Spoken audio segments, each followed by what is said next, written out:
call the Hogs in Fayetteville. And our matchup, the Razorbacks of Arkansas against the Crimson Tide of Alabama. We just what you've been looking for.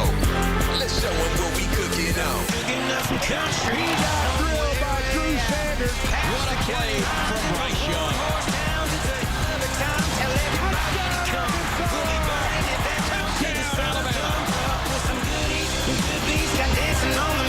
It's rain or shine at this back road venue. You get a truckload of your kinfolk. Y'all better come hungry, 'cause we're out here cooking up some country.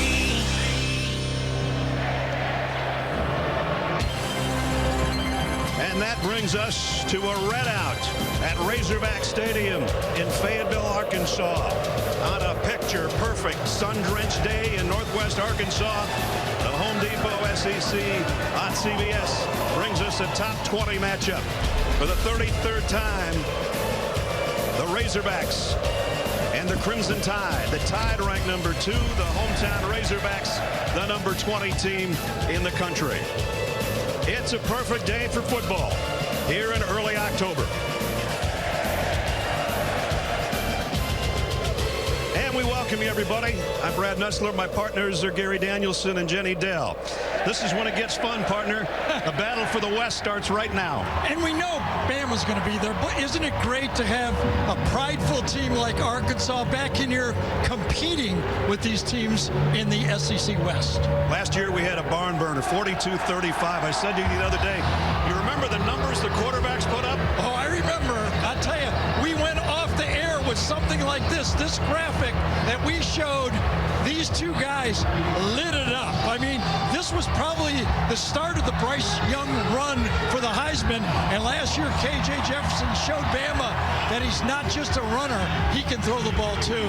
Over 900 yards of offense between those two young men and 8 touchdowns. But they do it in different ways, Gary. They do. Bryce can run, but when you throw as well as he does and the weapons he has, he can put 500 on you. I think for KJ Jefferson to lead his Arkansas team to win today, we're going to need more running from him against this team. Alabama's off to a 4-0 start as the Hogs take the field. They've played tremendous defense against a schedule that really hasn't been that tough so far, but nonetheless, their defense is playing lights out, and they might have the defensive player of the year in the country. Well, he might have been that last year. Yeah. Will Anderson, a lot of people said he might have been the best defensive player a year ago. He's back to terrorize teams. He was a terror in this game last year. Everybody who plays against Alabama must point and account for number 31. Oddly enough, his old roommate is now on the other side. Drew Sanders, part of a 2-linebacker combo right now for the Razorbacks. It's the new world of college football, isn't it? And yes, Drew Sanders has made this Arkansas defense better.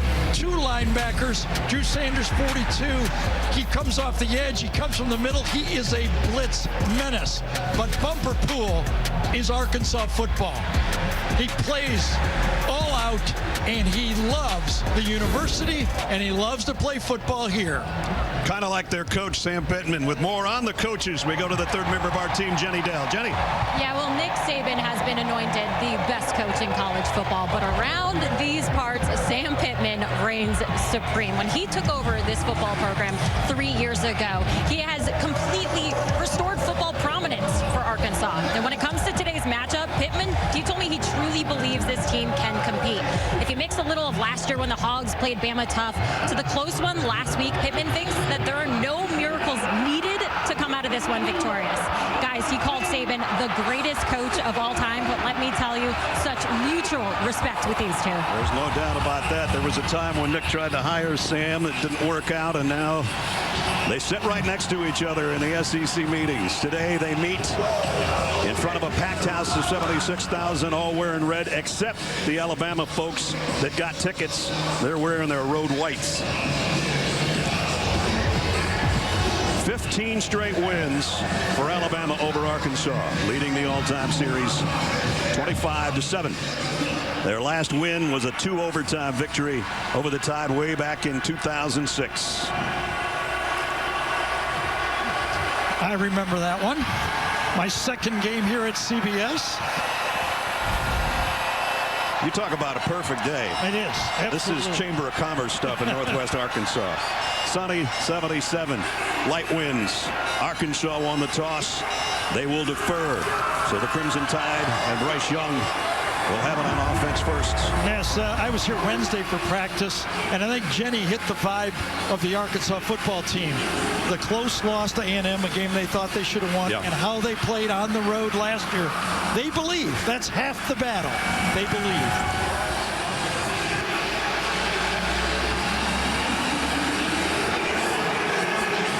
This city has been lit up all week in anticipation of this game.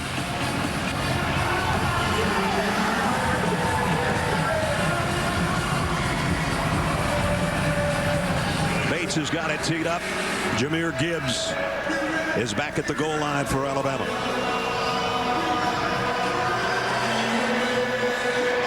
Can somebody challenge Alabama in the SEC West? These guys think they can. We'll find out in about 3.5 hours. Here we go. Gibbs will let it go. Alabama will start at the 25-yard line. And with that, the guy we just talked about will take the field at quarterback. And he is something special. You know, you win awards when you're really good. Well, the Heisman is the highest. National Play of the Year is pretty good. So's a Maxwell. First team All-American. Davey O'Brien Award. You keep going and keep going and keep going. That's number 9. And the one award that he's focused on this year, the National Championship. Yep. The ring is a thing. Alabama thinks they've got the makings of a team that good. We start to find out today.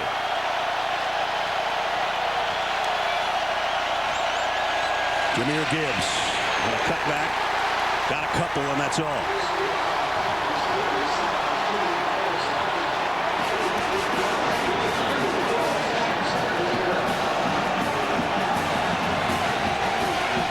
Second down and 7.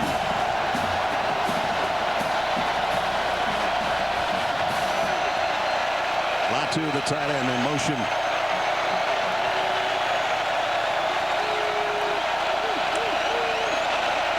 Bryce Young, his first throw is going to be deep. On the out, got it, perfect pass all the way down to the 32-yard line to Kobe Prentice. That quiets the crowd. So last year, Alabama hit this Arkansas defense with the wide out going to the middle of the field. This time, the slot, middle of the field, and then takes it to the flag. A perfect throw. Nice designed route by Bama. Well, spotted at the 31, the Razorbacks. Back to Jahmyr Gibbs.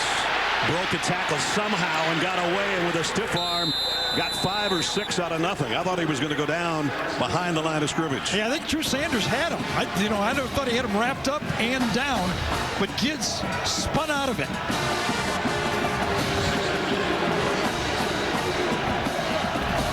So that takes it inside the 25 immediately. Second down and 3.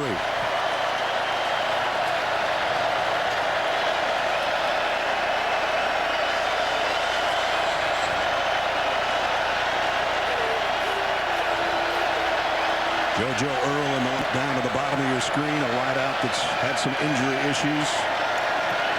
Young throws complete. Nice pitch and catch to Trayshawn Holden. So we take a look. Papa John's lineups. Here's the group that joins Bryce Young, including Gibbs, who is a multi-dimensional player. Receiver, runner, kick returner. He does it all. And a change at center, and then McLaughlin, number 56, is in for Delcourt. Delcourt's had some injury problems too, playing nicked, not in there right now. First down at the 19. Quick throw to the middle, tipped, intercepted. Picked off at the 1-yard line by McLaughlin.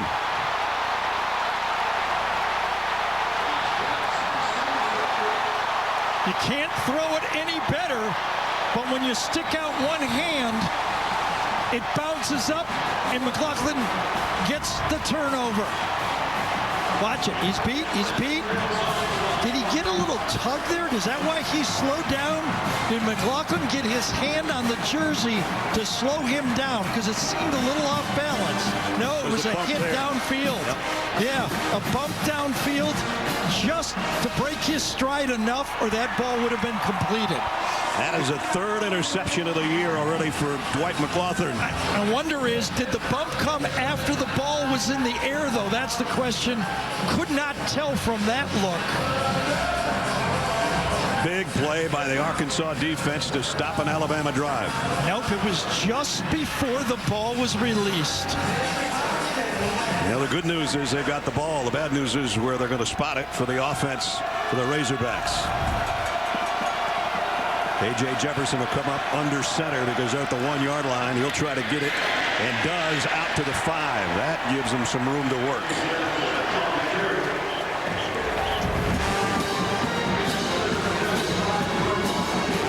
Yep, kind of almost ran right through the safety on that play, trying to get inside and almost rubbed the man-to-man coverage, and ended up costing him half a stride and the interception. Rocket Sanders, first down and more. Out to the 16.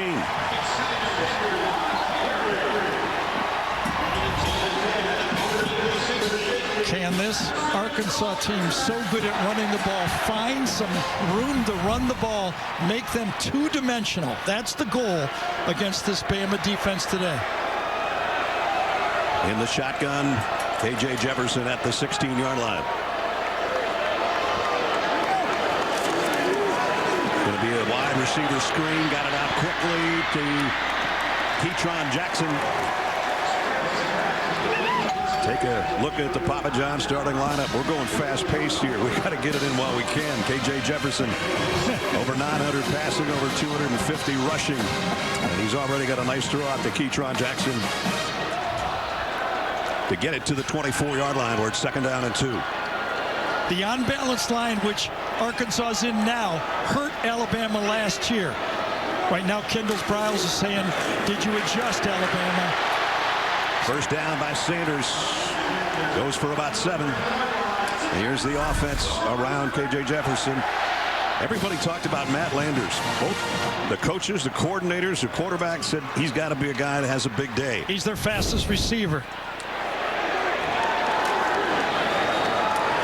Keep it on the ground with Sanders. Driving with his offensive line for close to 3.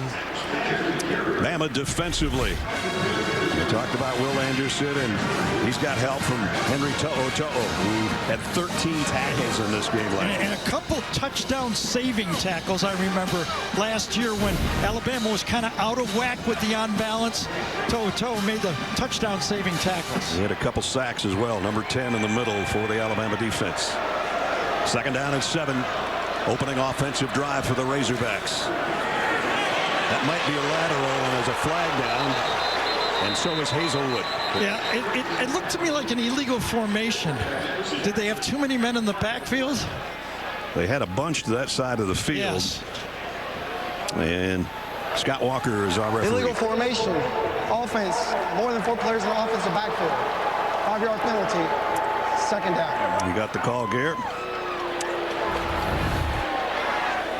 Yeah, there's guys moving, shifting, then going in motion, and they end up with 5 guys in the backfield. These 2 guys, one of them should be on the line of scrimmage. And Trey Knox was a motion guy and probably should have set up a little bit closer to the line. At any rate, that backs him up to second down. Yeah, and it makes number 31, Will Anderson, somebody you got to find. When it gets these long yardage situations, Arkansas has to know where 31 is. He's standing up right there at the 30-yard line on the top of your screen. Here he comes. Jefferson broke out of the pressure, throws on the run, had to just loft it. Incomplete, intended for Matt Landers. It'll be third down and 12. Beg your pardon, it's fourth down.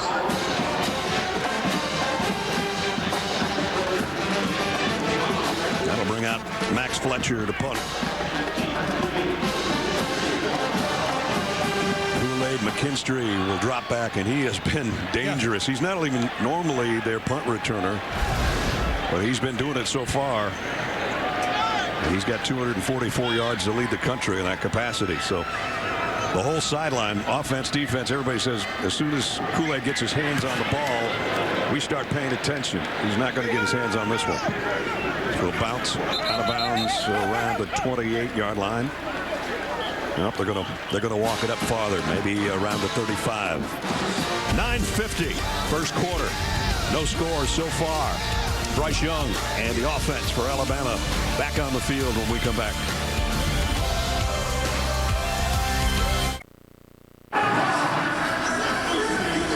Non-stop sports news, expert picks, and the biggest highlights on CBS Sports HQ, the free 24/7 Sports News Network. Download the CBS Sports app to watch today, and you can join Gary with the HQ gang coming up when we're done here. Bryce Young, first 11 starts, only 3 interceptions, the last 9, 7, and he threw one on the opening series today at the 1-yard line on a ricochet off his wide receiver's hands. So that's something he would like to clean up. Only had 7 all of last year to go with his 47 touchdown passes. Kendall Randolph's in the game, number 85. It's an extra offensive lineman lined up at tight end. Jahmyr Gibbs speeds off the right side and got almost 10. It was a story of last year's game. He lined up at tight end numerous times, bringing in an extra offensive lineman, and they run right at the power for Alabama. Good job that time at right tackle. J.C. Latham, the highly recruited right tackle, doing a good job over there. You don't have to give number 1 much of a crease either. No. And he hits the hole in a hurry. Is a special football player. Transfer from Georgia Tech. He was the Georgia Tech offense last year. And now a big part of Alabama's. Spin move on the play action. Young flushed out of the pocket, and he still throws a dart down the sideline. Should have probably been caught by Ja'Cory Brooks, but that thing had some steam on it, and he just couldn't hold it. So one of the things that Alabama loves to do is bring in the extra offensive linemen, and if they sense a team is going to play man-to-man on them, boy, that is the definition of a drop pass. Boy, you're not kidding. Yeah. I mean, that thing was smoking on the way. So they bring in the extra offensive linemen, and they run deeper routes and allow Bryce Young the time to throw the ball deep. Jace McClellan in the backfield now on 3rd down and a yard. Fumble. Another drop. And McClellan still got it and picked up the first down. How about that? Well, one bounce went the wrong way for Alabama for a turnover.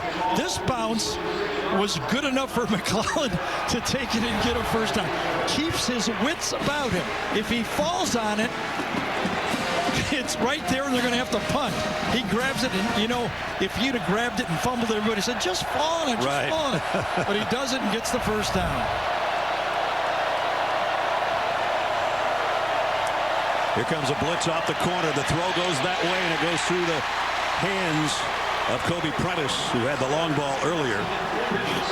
We got to set the defense for the Hogs. That's what the fans want us to do right now, too. So here it is. Jordan Dominic, number 2 on their sack list behind Drew Sanders. And all those guys coming in, leading the country in sacks as a group with 20. They know they have to put pressure on number 9 or they don't have a chance. That's just the way it is when you play Alabama. It's a 3-man look, but what do they come with on the blitz?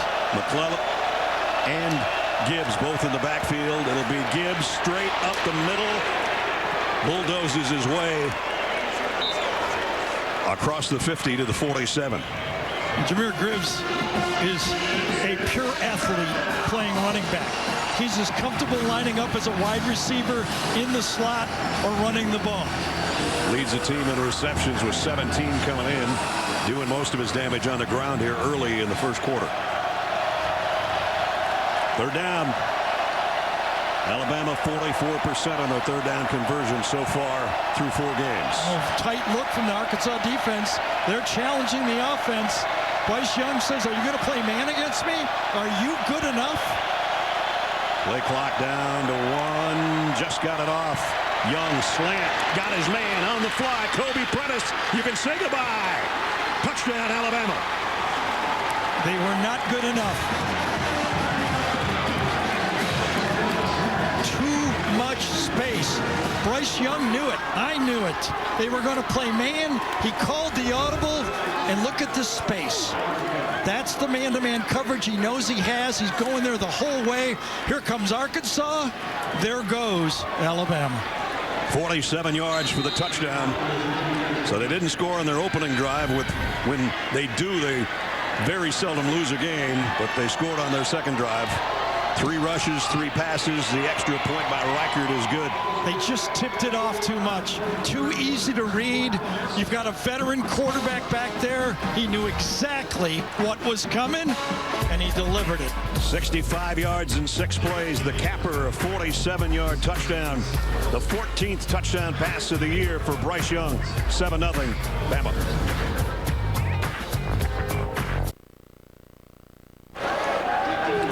Tomorrow, it's an NFL on CBS doubleheader. Early games headlined by a battle between the Ravens and the Bills. We'll give you the whole schedule in a minute. There we go. Patriots and the Packers follow. That'll be a good one. Belichick at Lambeau Field, right? All starts at noon Eastern with the NFL today. Tomorrow, the NFL on CBS. So, in hockey, Chase McClellan would get an assist on that play, right? That third down fumble recovery. Absolutely. It doesn't happen with that. One more look here. Watch what Bryce Young sees. Pretty easy to see. Just here, we've been watching it on TV. Look at back here. See that right there? You know what he sees? 7 points is what he sees back there. He looks out there, sees all that space. He's got one-on-one. He's got a safety, got a slot receiver. And he's got a 10.8 100-meter guy. It's forget about it. It was open. Throwing a slant, and the Arkansas guys are going, oh, we thought with Devontae Smith gone and Jameis gone and Mechie gone and Judy gone. Here comes another group. Yep. First down, Arkansas now trying to answer. Sanders with a stiff arm. And he carried it for about 3. Jalen Moody made the stop. It was Jalen Moody, one of my favorite players. I saw him in a spring game 2 years ago make a bunch of tackles. He has waited. He has waited. He's played behind players. He's finally getting his shot. Patience to play at Alabama. Sanders with some patience until Will Anderson ran him over. It's going to be 3rd down and 2. A lot of players at Alabama have had to wait their turn, and Nick Saban tells them, hey, you only need one good year here. Yep. You can get drafted to playing in the NFL.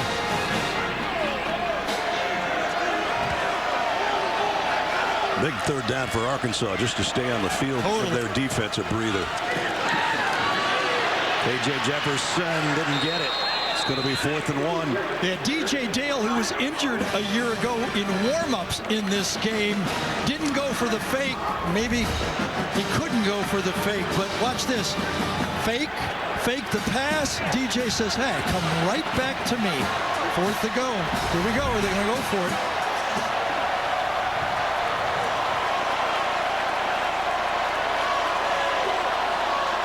Alabama almost jumped.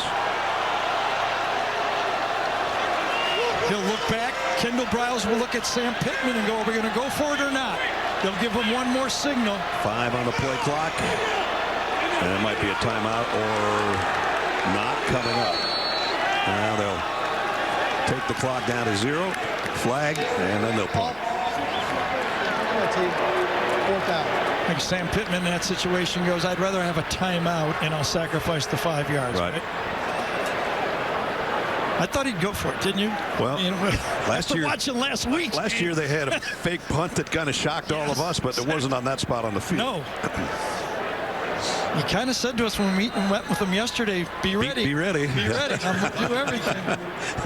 This would be I don't think he'd take a 5-yard penalty and then fake a punt. But it would fake us out, that's would. for sure. You look behind Max Fletcher. And Kool-Aid McKinstry down on the other end. Kool-Aid, this one's a mile in the air. Waits on it. And fair catch at the 20. So, Arkansas at least switches the field position a little bit, but they trail by 7.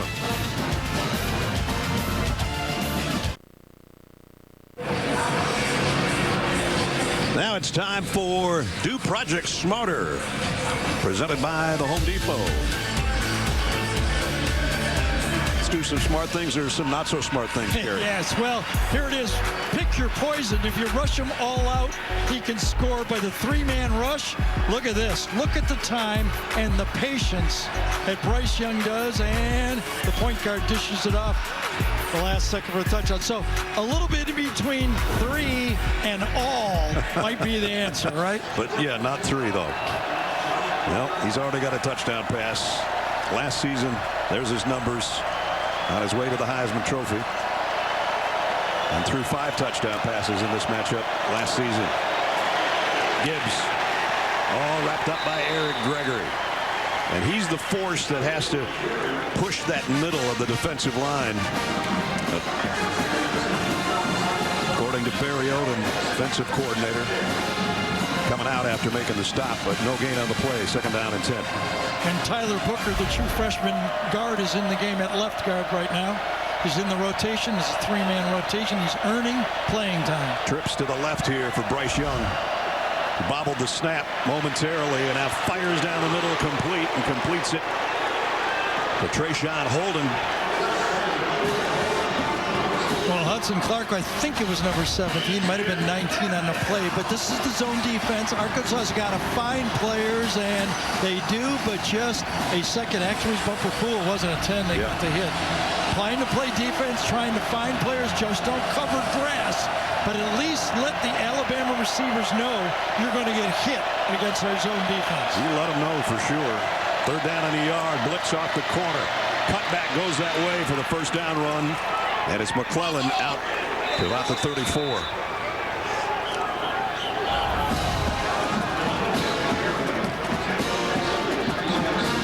Chris McClellan, nice and patient.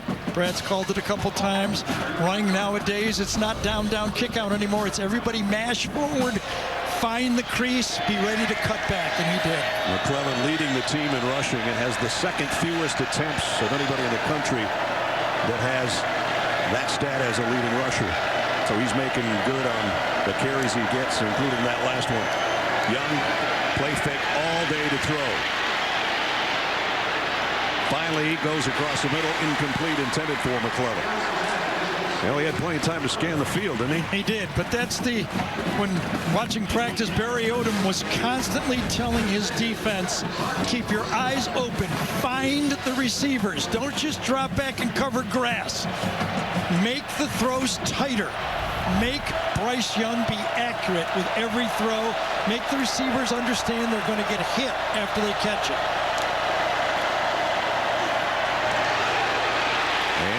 Right after he caught it, Kobe Prentice, who's closing in on 100 yards receiving already, dropped immediately. Well, they have the sacks, and that's good. Drew Sanders tied for 1st, and Jordan Dominic helps him. With that many sacks, you'd think their pass defense would be better. That doesn't necessarily correlate. No, they're ranked pretty badly, that's for sure. Jahmyr Gibbs now trots back in to join Bryce Young. Sanders up here from his inside linebacker spot. He becomes the 4th rusher. How will they try to feature him? Stunt him around? What will they do?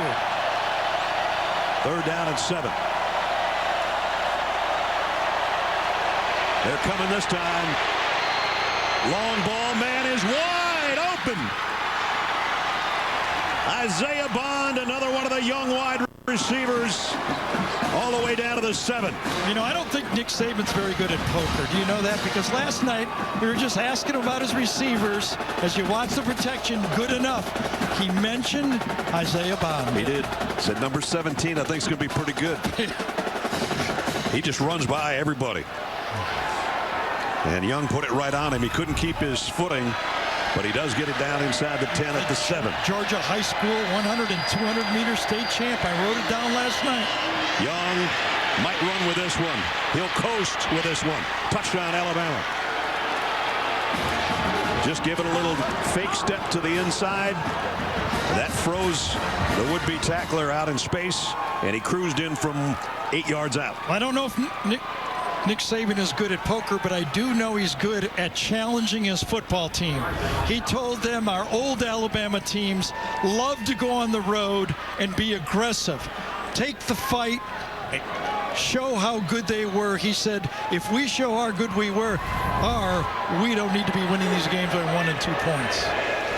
Reichert in for the point after, up and good. That didn't take long, did it?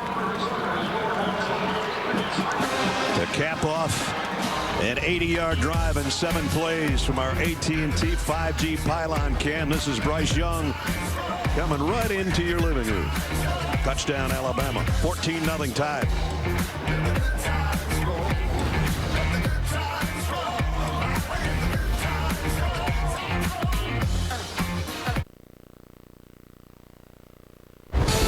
Adam Zucker, New York, with this Jeep update and a rematch of the last year's Big 12 championship game. Oklahoma State going for some revenge. And at Baylor, Spencer Sanders to Bryson Green, who high points it and comes down with a 7-3 lead.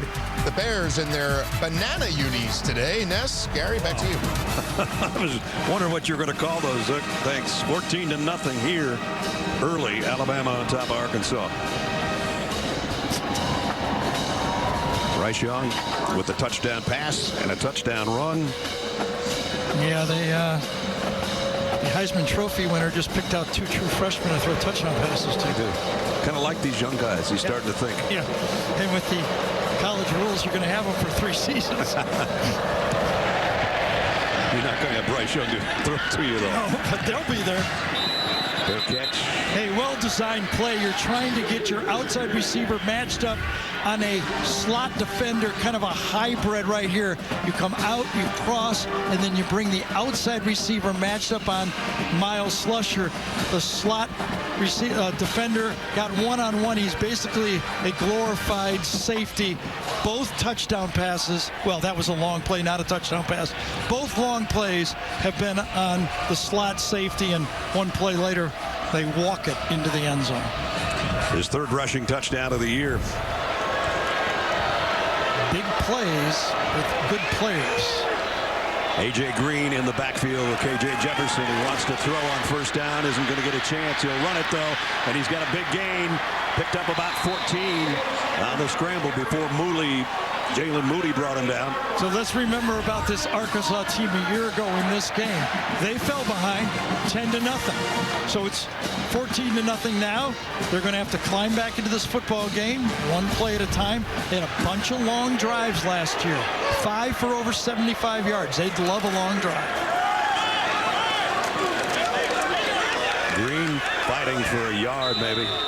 Henry To'o on the tackle. Jenny. Yeah, quick update on running back Jace McClellan. He was hurt in that last series. It looked like he wanted to go back in, but the trainers instead escorted him over to the injury tent. He currently remains in there. I'm told it's an upper body injury, and he should return at some point, guys. Yeah, you saw the collision there with Sanders on McClellan. Got him in the neck area, the upper shoulder. Jenny will keep us posted. We're down to a minute 40, 1st quarter. K.J. Jefferson trying to get something going here. Broken tackle in the backfield, but it's not going to matter. Will Anderson is the guy that made the play. He won't get credit for the tackle. He blew it up, didn't he? Yep. He was there right when the handoff was there, right off the edge. When you try to run the edge, they don't block it. They're trying to read it. He makes it happen so fast, and then right behind him, you got number 10 cleaning it up. Last 13 games, 19 sacks, 30 tackles for loss. Number 2 in the all-time annals of Alabama behind Derek Thomas. And that one incomplete. Had a step out there, Hazelwood, and just not an accurate pass. Yeah, and he, coming into this game a year ago, became this great season he had. KJ broke the Arkansas percentage record for a season. You know, he's big, he's strong, he runs, but he showed last year he could throw. Missed on that one, though, so it's punting time again for Fletcher. Yeah, and that's dangerous anytime Alabama looks like gets the ball. So far, no drives to take the pressure off their defense. Right. Fletcher had a nice high punt last time that kept McKinstry from any kind of return. McKinstry is not going to fair catch this one from the 13th. Kool-Aid McKinstry weaving through traffic all the way out to the 42-yard line. That's why his teammates pay attention every time there's a punt. Yeah, pay attention maybe to a flag that may help Arkansas out here a bit. It's down around the 22-yard line where the flag came out. Referee's got his hat out. That means that the defender went out of bounds and came back in. Let him sort it out. I have no idea.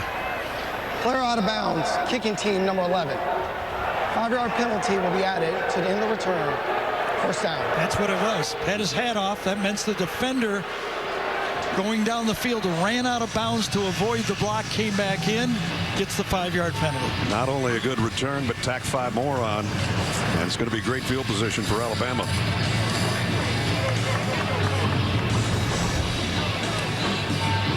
Bottom of your screen, he stepped out on the first. Right, he's just avoiding the block by running on the white territory. Can't do that. He ran 15 yards out of bounds. Yep. You got to fight your way back in, and he did. He said, wow, it's nice and easy out here. Nice and clean out here. I like this chalk mark thing. This is really good. 200 yards already for Alabama here in the first quarter. Now they finally walk it off, so it's going to be almost to midfield, out to the 49. So Bryce threw for over 500 last year, and he's on a faster pace right now.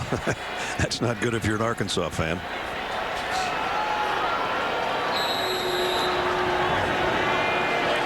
Remember, the only mistake so far was on a tip pass near the goal line. There's Jace McClellan, so he's out of the tent. And we'll see when he comes back in. Right now it's Jahmyr Gibbs. And that's Kobe Prentice in motion. It's Gibbs up the middle. Got into Arkansas territory. So I love the way the package that Gibbs brings to the offense. Reminds me of the Alabama player Kenyon Drake. A little bit of Alvin Kamara in Tennessee. Two of my favorite players.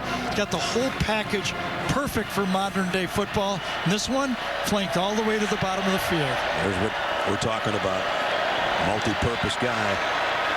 Young is looking that way, but he goes instead complete for a first down to Jermaine Burton. And the Georgia transfer's got a first down. So what that does, Bill O'Brien has already schemed this up well, all right? You saw the matchup on the pass deep to set up the touchdown. By sending your running backs and tight ends wide, it declares the defense. If a corner goes out with them, you know you got zone. A linebacker or a safety might have man. You know, Bryce Young knows he's got zone when the second quarter begins. Is that the stoppage? That's it. That's the end of one, and it was controlled by second-ranked Alabama. That's for sure. Bryce Young throwing to Prentice and Bond, and cruising in on his own. 14-0 Alabama.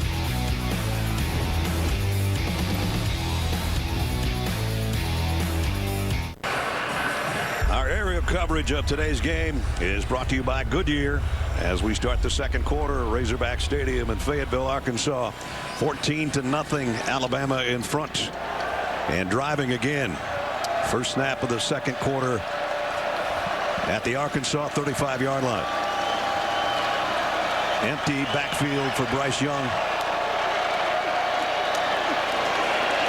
Throws incomplete. One of the first misses so far for Bryce Young. Brad Nessler, Gary Danielson, Jenny Dell. You know, this guy can take the air out of a crowd in a hurry, number 9, and he's done it already in the first 15 you know, minutes. sometimes we say stats don't tell the whole true story, but Bryce Young is really good, great stats, and Arkansas's pass defense is ranked 126. We can kind of see why. Right? I mean, they're picking up apart too many easy throws.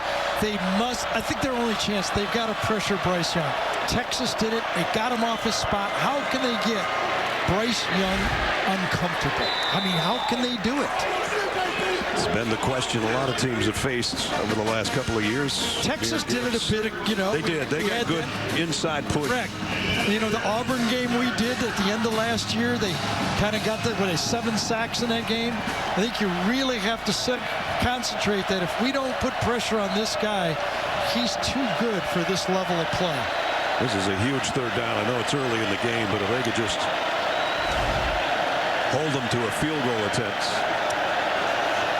Alabama's 4 for 4 on third down so far today. Bryce Young checked their play. Arkansas checked out of their rush. Chess match. Wardell Williams in the backfield. Here comes a blitz from the secondary. Young steps up, rolls to throw, and they did bring him down as he fumbled out of bounds, and it's Drew Sanders.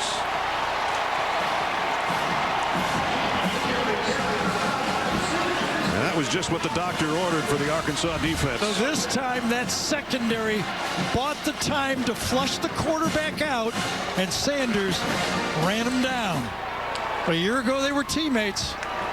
Now you're tackling. Now they got him. They got everybody. That's the coverage you need to allow Sanders to come in and clean up the play. Will Reichard, his career long was against Texas at the beginning of the season, 52 yards. This one will be from 53. Kick on the way, just wide right. So the Arkansas defense did force a field goal, and Reichard missed it. Got the feeling like they had to, doesn't it? They had to have a stop there. They got it. Now it's the offense's turn. They've got to help out that Arkansas D.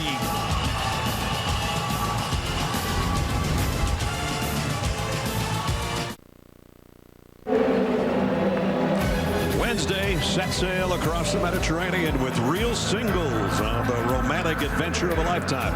Rebecca Romaine and Jerry O'Connell host a new dating competition series, The Real Love Boat, premiering Wednesday right here on CBS.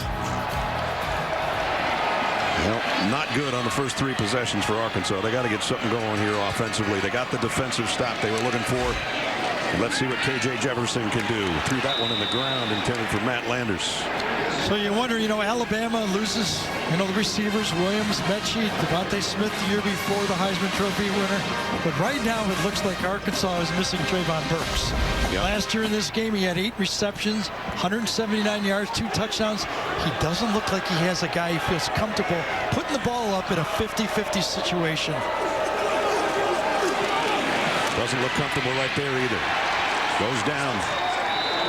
DJ Dale with a stop on K.J. Jefferson. Staring downfield. See how much time he's got. You can feel Will Anderson. Yep. He could feel him. He had to bail out of there. That's one of those things. Will Anderson doesn't get a stat, but he affected the quarterback. That'll show up in the tapes. He's in his track stance right there at the hash mark right now on 3rd down and 10. Alabama's bringing some extra bodies. He throws over Anderson and got it in open space to DeBinion. And Rashad DeBinion, a guy that the coaches are really high on, gets a big first down. Yeah. Kendall Bryles said we will see a little bit of DeBinion. We asked what he does well. He said everything. Yeah. He's got the whole package. And here he is again. This time on the ground. He left it on the ground, though. I think he was down. No, he wasn't. The umpire says Alabama takes over. We'll take another look at this one. Helms with the recovery. At the time when I called it, I thought he was down. It's a fumble recovered by the defense. First down, Alabama. I don't think so now. I think it was at Helms that also forced the fumble, and then he dives over and recovers the fumble. Was he down? Was he down? The fans think he's down. Sam Pittman, I think, mouthed the words he's down, but I think he's not. Was his backside down? Was his butt down? I think his rear end was still on the defender. Keep looking. He's sitting on his Ball's fumble. Yeah, that's a fumble. That's going Alabama's football. And it is a fumble recovery by Helms. Nice defensive job by Helms. They have a great screen here to watch the replays. It's almost too good. But they don't have slow motion like we do. No, that's right. The fans are still up there pointing. And Sam's going to challenge this. I think he's going to lose this one. They already decided. I wonder what he will challenge. Does he have something else to point out besides the ball carrier not being down?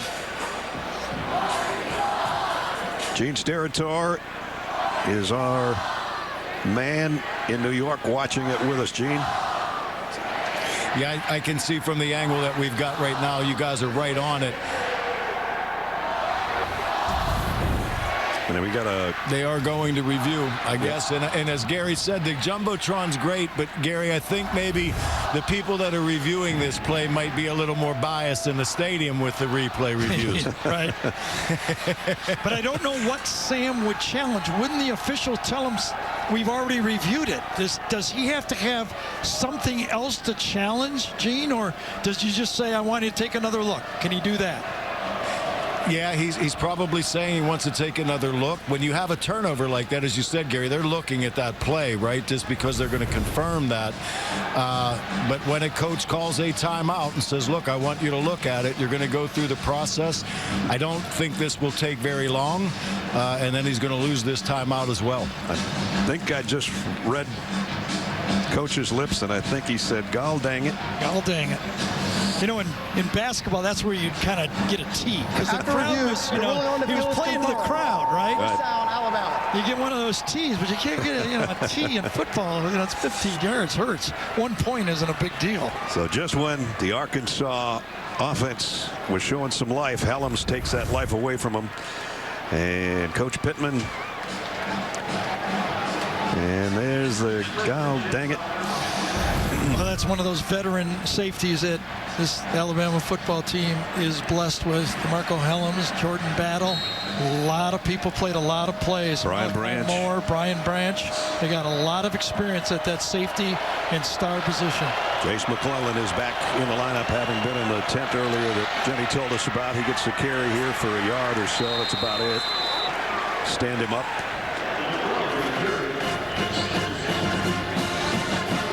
Alabama's defense hasn't had a lot of takeaways entering this week, but they're doing their job today with that fumble recovery by number 2. The other number 2, McClellan, in the backfield with Bryce Young. 2nd down and 8. McClellan. Whoa, what a hit there. Was it Sanders? It was. Or was it Jalen Johnson? They were both in the vicinity. Johnson comes in from his safety position, turns it back in, cleaned up that time by Gregory. Number 8, number 50, and then right at the end, number 42. 42. That's good team defense. Set that edge with your safety. They stopped at 3rd and 6 to force a field goal on the last series. Can they stop at 3rd and 8 with Alabama on their end of the field?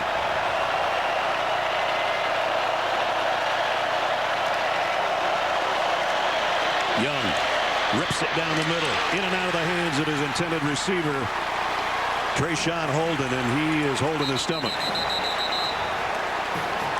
You could tell when he caught the ball, he could almost feel the hit. Remember, part of the game plan for Arkansas is to let the receivers know that there's going to be someone there when they catch the ball. Drop, hit, right at the same time. And boy, he took a tough one right there, didn't he?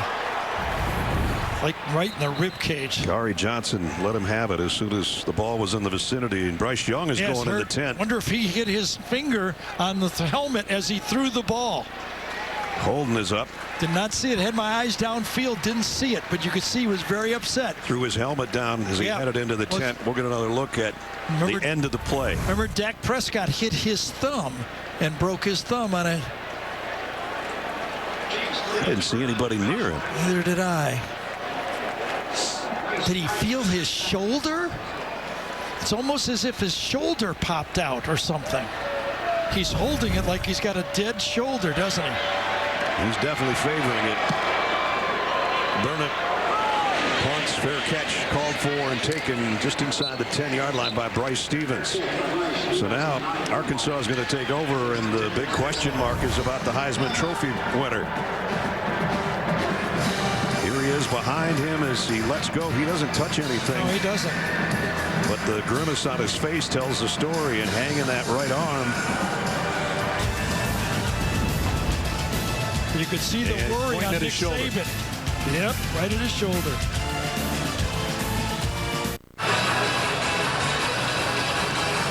Well, in the tent on Alabama's side is the Heisman Trophy winner. Let's take you back Brad, the prior series on the scramble on 3rd down when Drew Sanders hits him, he throws the ball at the last second. As he extends his arm, he lands on it. Watch him grab his shoulder. And then right at the end, he'll grab his shoulder. Ness, I tore my rotator cuff on a play exactly like that, extending my arm and landed on a extended arm. You don't know it's hurt until you throw the next throw. Let's pray that's not the case. Right, and remember, they ran the ball with McClellan twice. That was his first toss since that play. So obviously we'll keep an eye on that. KJ Jefferson losing yardage here. Back to the 5. Jenny? Yeah, when Bryce came over to the sideline, it looked like he was trying to run to the locker room, and the trainers actually stopped him and brought him inside the injury tent. I heard a very, very extreme yell coming from him as he was throwing down his helmet. So, guys, I'll keep you posted on whatever I hear. And believe me, when you hurt that rotator cuff or separate your shoulder, you know right away on your next throw. And that was the next throw. Dominic Johnson in the backfield right now with KJ Jefferson. They're backed up to the 5-yard line. Here's Johnson. Spins his way for about 6. Still going to be 3rd down and long. You know, part of the stories last year was the quarterbacks we talked to, but also the story was each team had long drives. Last year at Alabama, Arkansas had 5 touchdown drives of over 75 yards, 1 over 90. They need a long drive. They need to convert a 3rd and 8 to do it. Johnson trots out as an extra receiver to the bottom of your screen. Blitz is coming on Jefferson. Down the middle, in and out of the hands of his intended receiver, Kadron Wilson. And Jadron. You got to help the quarterback. You got to help the team out if you're a receiver. There's been a couple of those. Yeah, today. You got to make this play. It's right there, just a little bit inside. It's not perfect, but it's good enough. It bails out your teammates. It gets you a 1st down. He might have felt DeMarco Helms coming, but yeah, still. Well, it goes with SEC football. You got to catch that one. Max Fletcher now is going to have to punt from his own end zone, and number 1, Kool-Aid McKinstry back. Waiting on this one around the 40-yard line of Alabama. Fletcher hit it a mile in the air again. McKinstry camps under it from the 38. To the far side of the field. To midfield. McKinstry. Inside the 30. He's still running all the way down inside the 20. He is electric on punt returns. Holy cow. His lead in the country is not going to be diminished by what he's already shown here in the first half. He knew he was going left the whole way. The setup was left side. Used his athletic ability and a lot of good blocks to get down there. 45 yards later, they finally shove him out of bounds at the 17. And in at quarterback is Malik Hornsby. Jalen Milroe, excuse me. We saw him a little bit earlier in the season. Some mop-up duty, basically. And Jahmyr Gibbs down to the 10. So we talked to Coach Saban about the backup quarterback if something bad happened. And he said Jalen runs the whole offense, but a little more of the Jalen Hurts stuff he brings to the package. Well, that's a good package. You're something like Jalen Hurts. Yeah, he hasn't gone away, has he? No. 2nd down and 3. Gibbs has it 1st and goal around the 3. This might be the story of the first third of the college football season in a nutshell. The Heisman Trophy winner with an injured shoulder. And Milroe will take it in. Touchdown, Alabama. When we talked about why the offense doesn't run as well as it did before, he said, well, you become unbalanced when you have a passing quarterback. All of a sudden you put another guy in who can also run, and Bama goes back to being more balanced and more run-centric.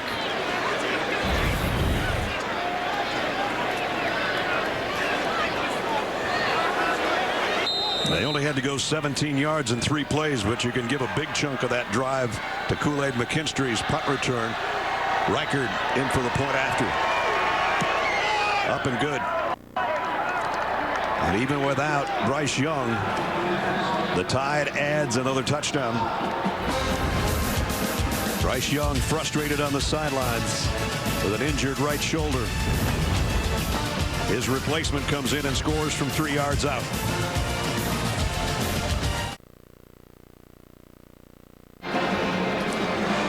Please help those affected by natural disasters like hurricanes Ian and Fiona. Visit redcross.org for more information. It's been a tough week. Sure has. When I know people and live down there, and a lot of senior citizens lost everything, and that it's really hard to take. Some good friends, by the way. Anything you can do to help, please do so. So Alabama got a 45-yard punt return from McKinstry. Let's put it this way. The people down there are not watching this game. No, that's for sure. Will Reichard's got it teed up. A.J. Green back waiting at the goal line, but this will not be returned. So, Ness, let's call this game for Arkansas right down. I mean, you're coming down, and Bryce Young has started off fast. He's out of the game now, but started off throwing for 170-plus yards in the first half. He reads the safety go to the right. He probably should have gone left on the first one. Ended up being an interception. That was his last mistake, though, for a while. Touchdown after a long pass, and then what may be a disaster, as it could be the play of the game in college football so far if Alabama loses the Heisman Trophy quarterback.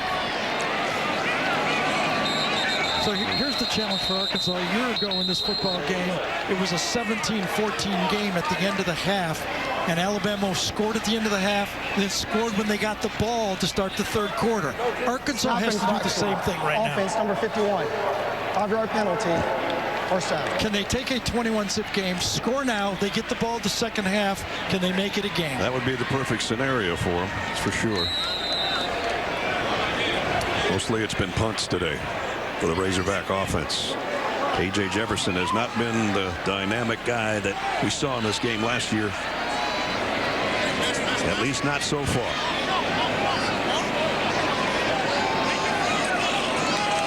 Two receivers to each side on first down at 15. Four-man Alabama rush. KJ's going to go long through the hands of his intended receiver. That should have been caught. Again, there's no Treylon Burks. Got to check in with Jenny. Yeah, Bryce Young currently in the injury tent. I actually have an update right now. I don't have an update right now. I'm sorry right for that moment, guys. But trainers are going in and out, and medical staff going in and out, his players going in and out and checking on him. Once I do have an update, I'll let you know. Yeah, with urgency, too, That's right? the busiest tent in the world right now. The story is he's still in there. Jefferson. Landers should have caught that last pass, and now he's going to get sacked. Will Anderson and Jaheim Otis. But you can almost feel it, can't you, that Arkansas doesn't have a mismatch as a wide receiver. Right. The Alabama defensive backs, you know, they're an experienced unit, but right now there is no one on this Arkansas field that scares them one bit. Now we're going to have four receivers to the right. Now the shift will come, but it's third down and 22. And there's a blitz coming on Jefferson. Little shovel pass on the inside to Sanders, and that doesn't fool anybody. To'o is there. So is Brian Branch. And Bryce Young is heading to the locker room. Let's hope for college football and Bryce Young that he's able to play this season. Yep. Got to wonder what's going through the Alabama's players' minds, too. Everything. Totally. I mean, everybody connected with Alabama right now. Absolutely.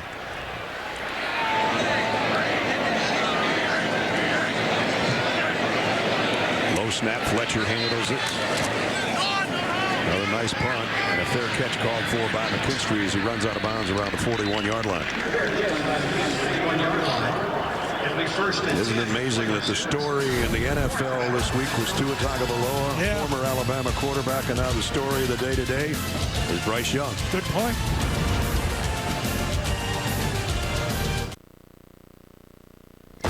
Adam Zucker, New York. Coming up on the Geico Halftime Report, BJ, Rick, and I get you caught up on today's action, including one of the other 5 ranked-on-ranked games going on. Florida State scored first. Sam Hartman and Wake Forest have scored 21 straight. Little back shoulder to Donovan Green. It's 21-7 Wake. A&M and Miss State guys still scoreless in their affair. All right, Zuck, thanks. Here it's 21-0. All Alabama so far. Arkansas has sputtered offensively throughout. Please join us all here at CBS Sports as we proudly celebrate Hispanic Heritage Month. Going till mid-October. And here it's the very earliest part of October, and there is question at quarterback for Alabama because of Bryce Young's injury earlier. So Jalen Milroe, the redshirt freshman out of Katy, Texas. Interesting play calling here right now. Yep. If you're Bill O'Brien, you don't want to make a mistake and get Arkansas back in the game. Illegal formation, by the way, for Alabama. And that'll come up with the flag. Too many in the backfield. They had 2 wing backs and no tight end. And Nick Saban saw it too. Doesn't set well with Coach Saban. More than 4 players in the offensive backfield. 5-yard penalty. First down. So it'll be 1st and 15. Milroe has played, as I mentioned. He's thrown 18 passes, completed 12 for 86 yards and a touchdown. And he has 7 rushes on the year for 75 yards. And the rushing touchdown just moments ago. His first of his career on that 3-yard scamper to the end zone. Going to throw here, and Latu dropped it. So the rest of the guys on the field for Alabama right now are not helping out the new quarterback, right? First play, they line up in the wrong formation. Second play, nice little safe play here. Drop the ball. Just what I asked you. Is it in their head right now? We lost our leader. It's got to be. I guess. You know, I mean, right now you're thinking, like, how can I help the new guy is what you should be. That's what you should be thinking. Yes. Not negatively.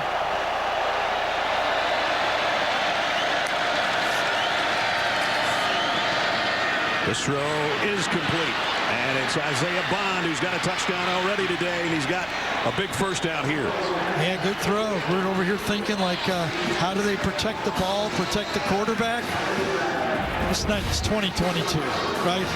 You go to Alabama, you got great receivers. It's there. You got the RPO offense. Get them the ball. Pick up at 23 to the 41 of Arkansas.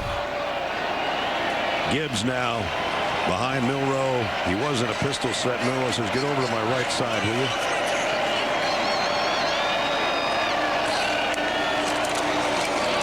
Gibbs goes the other way to the left and spins his way to the 35 at the 6-minute mark.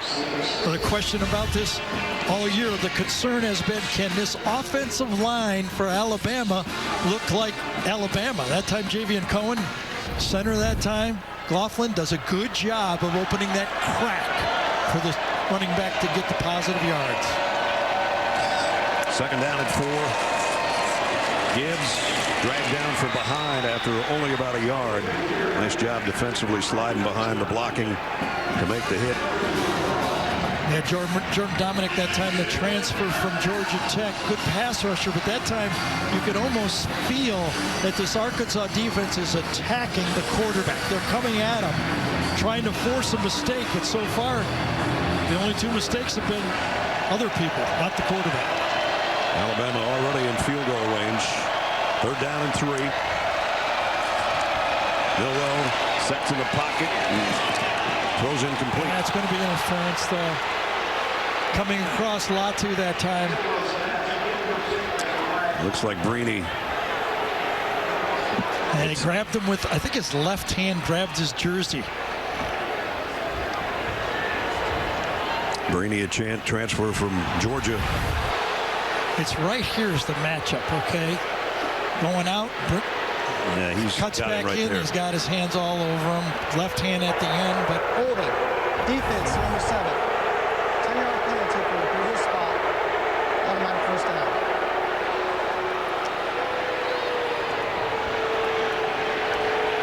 Latavius isn't buying it, but that's the case. But that was the chance to stop right there. There's still enough time in the half to come back.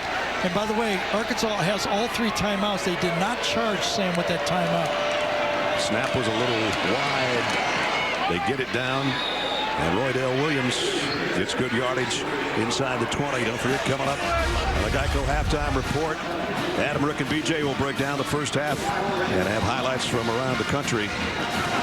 The big highlight in this one so far is a low light, and that Bryce Young has been injured in this half. Arkansas couldn't get their guys off the field. Yeah, they called timeout there. Timeout. Arkansas. The first charge timeout of the half. So they'll pick that flag up, and they will be charged with a timeout this time. 4:40 remaining in the half. We'll take a timeout with them. We'll be right back.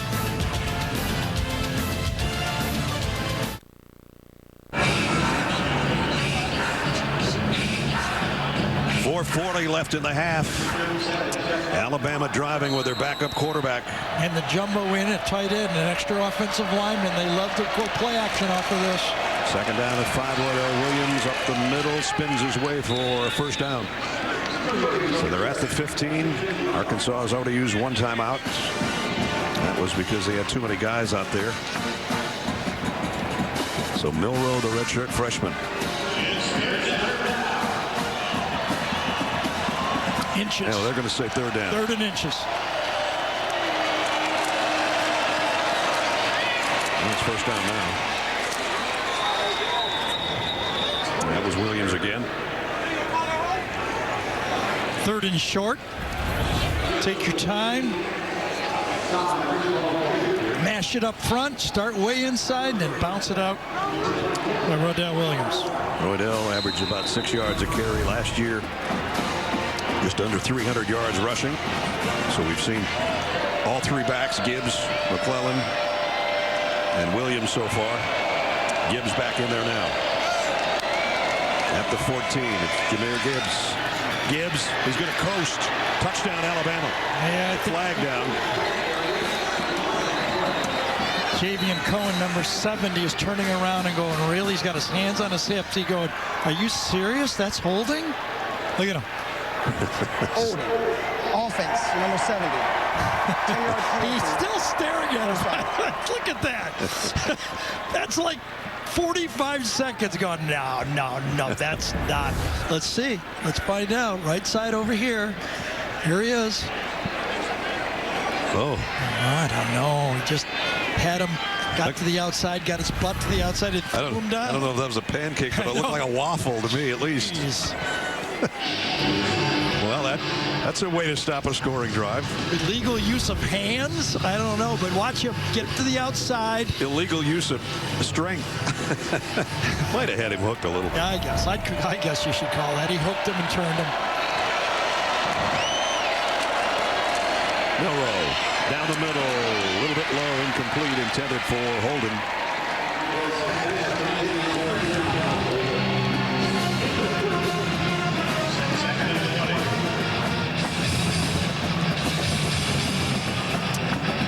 Mentioned out of Katy, Texas.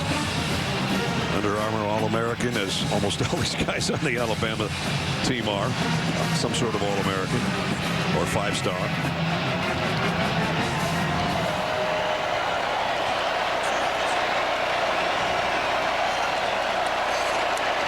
Second and 20. Fakes it to Gibbs. Spins and goes right back to Gibbs. Gibbs broke one tackle. Jahmyr Gibbs stepped out of bounds, but he got a big chunk of that yardage back. Well, I tell you, this guy is going to be something at the next level. Look how he can do everything. Runs the ball, attacks it smart, lines up anywhere. He's got that burst. He does remind you of Alvin Kamara. Come on, doesn't he? He's one of my favorite players. Bumper Pool saved a touchdown right there as you look for our pylon cam as he stepped out. But he's got it manageable down in distance. Remember, you got a running quarterback in there right now. Third down and 3. Milroe wants to throw for it. And would have flag in the end zone. Trayshawn Holden is the intended receiver, and Brini is going to be the guilty party. I'm not sure. It might have been on McLaughlin, number 3. One of the two, because that flag came out real early.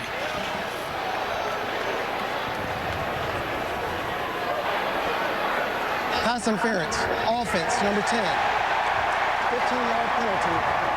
Go down. They're calling it on number 10. It would be bumper pool, but I don't think that's... It actually could have been a pick, right? Yeah. It's on Alabama. It's a rub on Alabama. Yeah, absolutely. JoJo Good Earl. call. I knew that flag was thrown early, and it made sense now. You watch it. You went out there, you picked it, and that's a good call by that secondary. So that backs it up to 3rd down and 13. Arkansas fans saying, please stop these guys and hold them to a field goal, at least. You're going to get quarterback draw here, aren't you? Nope. Quick screen to the outside. And JoJo Earl, the guy that just had the rubs the end zone. 1-yard pass for a touchdown. How about that? 17 yards on the run and catch. Spread them out all over the field. It's 2-on-2 down here. That's where he goes. Quick screen, the linemen come out, easy, safe throw, and JoJo Earl looks healthy, doesn't he? Yeah, he does. Reichert in for the point after. Up and good.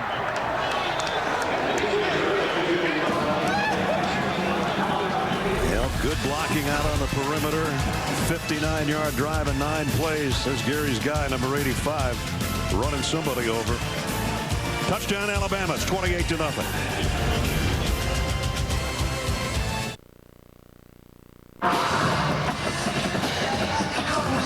So Jalen Milroe in for Bryce Young, who was injured earlier in this quarter. Throws a touchdown pass after rushing for a touchdown. 17-yarder on the pitch and catch to JoJo Earl. And in just 4 minutes, Alabama has scored again, and they lead 28-0. Reichert's kick will not be returned. Arkansas bring it out to the 25-yard line. New on CBS.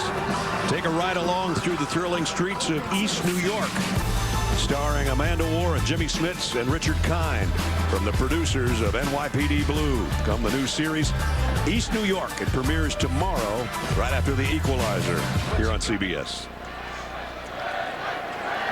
This is not what Arkansas had planned for this readout today in front of 76,000 fans.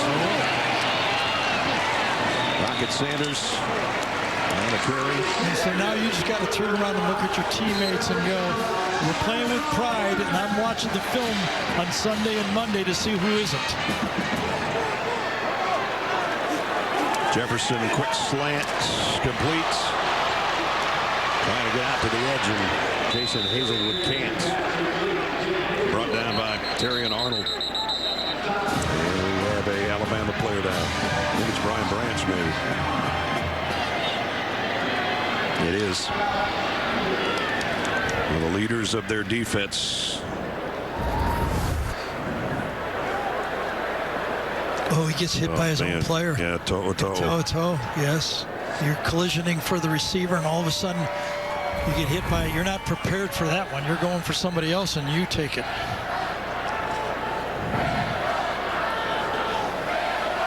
Brian Branch, extremely gifted safety. Kind of the Minka Fitzpatrick mold. Physical, athletic. Actually came in and kind of beat out Malachi Moore, who won that position when they both were true freshmen. Shaken up here in Fayetteville, Arkansas, the junior out of Fayetteville, Georgia. That'll help him over in the vicinity of the 10th, which has been too busy today for Alabama's sideline. And Coach Saban coming over to pat him on the backside. And he is going to go in the 10th. Meanwhile, back on the field, it's 2nd down and 5 for Arkansas. Trying to get something going here in the final couple minutes with 2 timeouts remaining before halftime.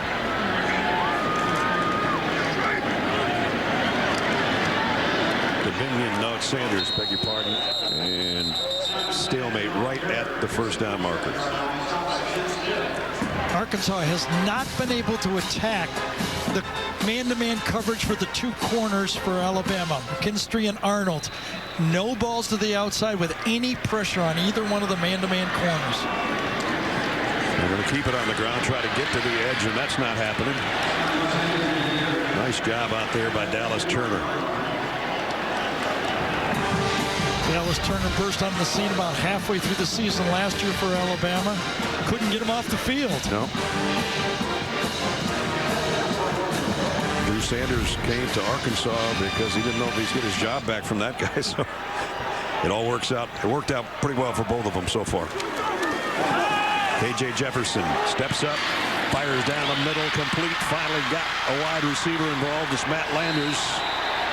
And they're trying to rip the ball out of his hands at the 35-yard line. First down. Defensive coordinator Pete Golding, very aggressive. The outside, Landers against a zone. It's a zone blitz. Henry To'oTo'o blitz. If you don't get to him, that means there's open space. One less defender out there. Pick up a 20 to the 35. Jefferson has time, now running out of it, and goes down. It's probably going to be a sack. It was right around the line of scrimmage where Tim Smith brought him down. Arkansas takes the timeout here. Good timeout. Nobody open, zone, nothing there. Tries to scramble and closed out.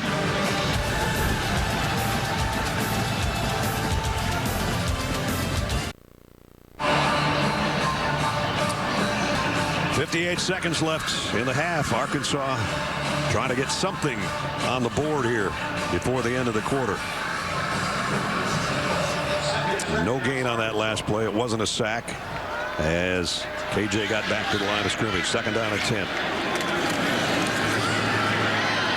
Sanders trying to get wide. Does. Got 10, got 15, got the sideline, and got the official. Zone read. They're reading Will Anderson, number 31. If he thinks the back can get outside of him, he hands it off. He does. Looks like it's going to get stopped, but a missed tackle that time by Helms. And it finishes with the referee who doesn't miss. Took a nasty spill. 26-yard pickup. I think they're going to make sure that the field judge is okay before they snap the ball. Kind of landed on his head, right? Yeah. If you're going to have precautions for the players in this situation, you wonder. Yeah, he wobbled a bit. Yeah, they're going to bring the training staff. Good idea. Out from Arkansas to cross all the way over the field. He's got a smile on there, but they got to have the concern.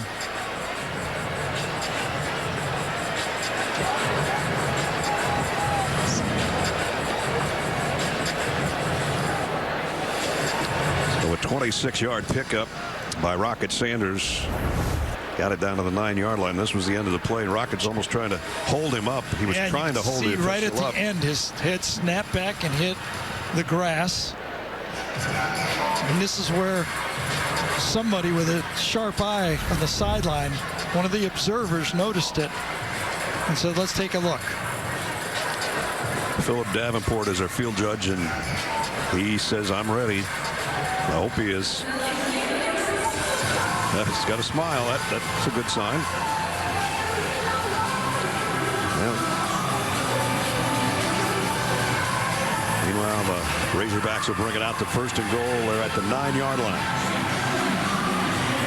They do have a timeout left, and Arkansas will get the kick to start the second half. Brian Branch is heading to what is a busy locker room injury-wise for Alabama, and that's not good for anybody. Sanders broke one tackle. Got it near the 6. Second down and goal. It's a good thing Arkansas, they gave Arkansas back that timeout. They've got one timeout, meaning they can call anything they want still. 3 receivers in tight on the left.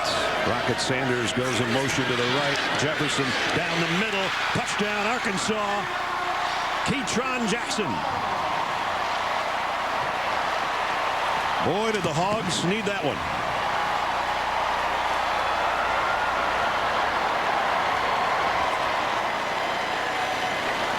So Jefferson kind of double pumps here, and the inside linebacker overruns it just a bit. To'oTo'o had the area. You see him stick his hands up. He had the middle, but the pump to the outside drew him away, and then the second one into the end for a touchdown. Hey, they had to have it, right? They sure did. get the ball to start the second half. Can they do it again and make it a 14-point game? That's Arkansas's battle cry at halftime. They have not played well in the third quarter.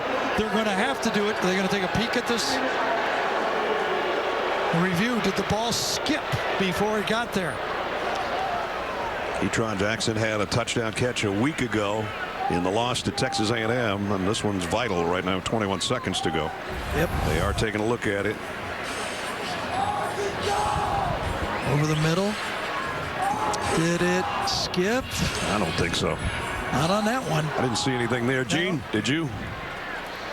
No, I don't, guys. And you know what? The white gloves helped me in taking a look at it. The ball was on the one side of his left hand, but doesn't move at all. He's securing the football with both hands underneath. And really, if you take a look at the umpire, who does a great job with the U on his back, is spinning, and he's got a really good look. He immediately comes in with a catch as well. Everything I see right now just says that we stay with the call on the field. The white gloves might have helped unless he was a little farther over near the A than the white gloves, or the S, right? Then the white gloves would have camouflaged a bit. Yeah, but I think Gene makes the point. The umpire turns and looks right at it. Another look, hits him in the chest. Does it go down on the ground? After review, can't see the anything. ruling is it stands. Touchdown. So something that Arkansas has desperately needed all day long, getting points on the board. KJ Jefferson with the touchdown toss. So they had 5 of them last year. There's a 75-yard drive they needed badly. Yeah. Cam Little in for the point after.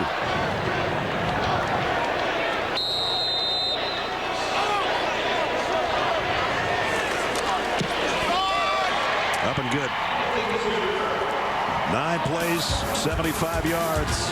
Ketron Jackson with a touchdown catch. It's 28-7 Alabama.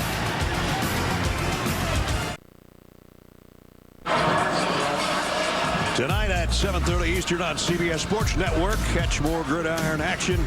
Wyoming looking to rebound against the Spartans of San Jose State. Chris Lewis and Robert Turbin will have the call for you tonight, 7:30, CBS Sports Network. Well, the whole first half, 65 yards until the last couple of minutes, 75 yards, as Gary said. They needed a long touchdown drive, and they got it. They needed a short touchdown drive, a middle touchdown drive, or a long one. They needed one. Well, don't worry about those later, but we'll worry about this guy, the Heisman Trophy winner. If you're just joining us, Bryce Young on this play, scrambling, trying to throw late, hitting the sideline, and his shoulder. The next time he tried to throw a ball, that was the reaction, and then the exit to the Alabama locker room. So it's funny, he knew his shoulder was tweaked, but he didn't know to what extent until he came in and threw the next time. And that's when he got upset. Jalen Milroe's come in his stead, scored on a 3-yard touchdown and thrown a touchdown pass, and in this case, he'll take a knee to end the half. Arkansas has been brutal in the third quarter all year. They practiced third quarter. They gotta show up. That's going to end the half here in Fayetteville. Alabama, it's Nick Saban wanting to play on the road like they used to play on the road, and they have in this half. As the second-ranked team in the country, he's got the number 20 team in the country on the ropes. 28-7 is our halftime score. Down Jenny Dell. Coach, what can you tell us about Bryce Young? Well, he's got a shoulder injury, but I don't know the extent of it. I don't know how bad it is. They worked on him inside, so I'll probably see when we go in. Can we expect to see Milroe the rest of the way? I'm sorry? Can we expect to see Milroe out there the rest of the way? Yeah. Well, Bryce can't play. Milroe was going to play. All right, thank you very much, Coach.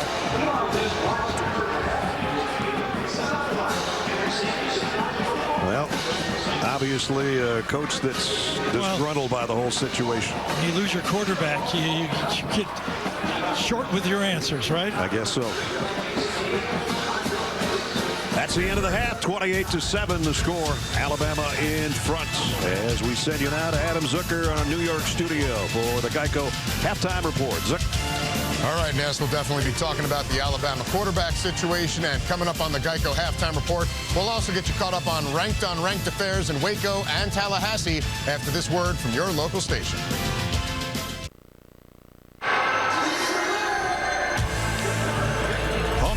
SEC on CBS brings us into the third quarter at Razorback Stadium in Fayetteville, Arkansas, between the number 20 Hogs and the second-ranked Crimson Tide of Alabama.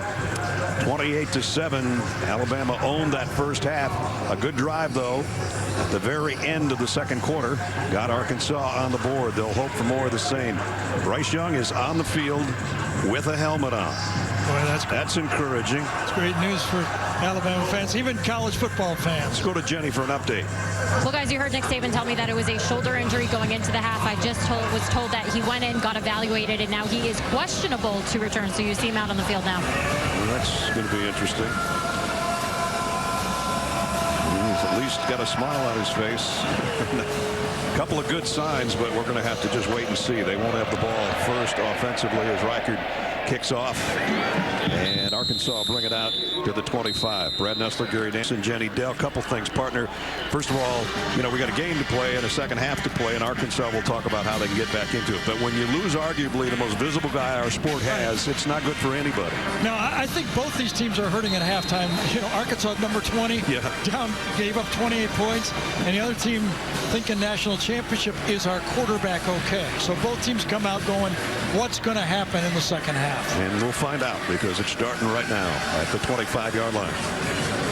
A.J. Jefferson led him on a late scoring drive. His numbers were not good at all until the last really 2.5 minutes of the second quarter. And Gary mentioned third quarter problems. Sam Pittman told us every game the third quarter seems to get worse for us. Minus 28 point differential in the third quarter. They'd like to turn that around today. This is a good start. Raheem Sanders, the Rocket, goes out for a first down out to the 37. There's no doubt that this Arkansas offense says, if we get a little warm-up, Sam Pittman changed it up. I was out of practice Wednesday. They actually took halftime. They all went over and got a drink, and he blew the whistle and said, we are going to get our legs ready. They actually practiced halftime. And so they come out with 20-yard sprints to try to warm things up. They've got a pretty good thing going here out near the 40-yard line, at least on their opening few snaps. Jalen Moody made the tackle on Rocket Sanders. I think Arkansas and their offensive coordinator, Kendall Briles, believes that they have to run the ball to be able to throw the ball against Arkansas. And they're going to go for a little tempo right here. Second down and 7. Blitz coming. Jefferson throws to the outside. Lucky that wasn't picked off. Kool-Aid McKinstry broke up the pass intended for Matt Landers. Good coverage. Can't get deep. Said they've not been able to attack the corners. They still haven't been able to. Nope. So third down and 7. Burks last year had that 50-50 throw that he took for a touchdown. Remember that one? Yeah. Had a huge game. Problem is he's playing for the Tennessee Titans. Yeah, first round pick. That's what happens in this league. Got to replace him.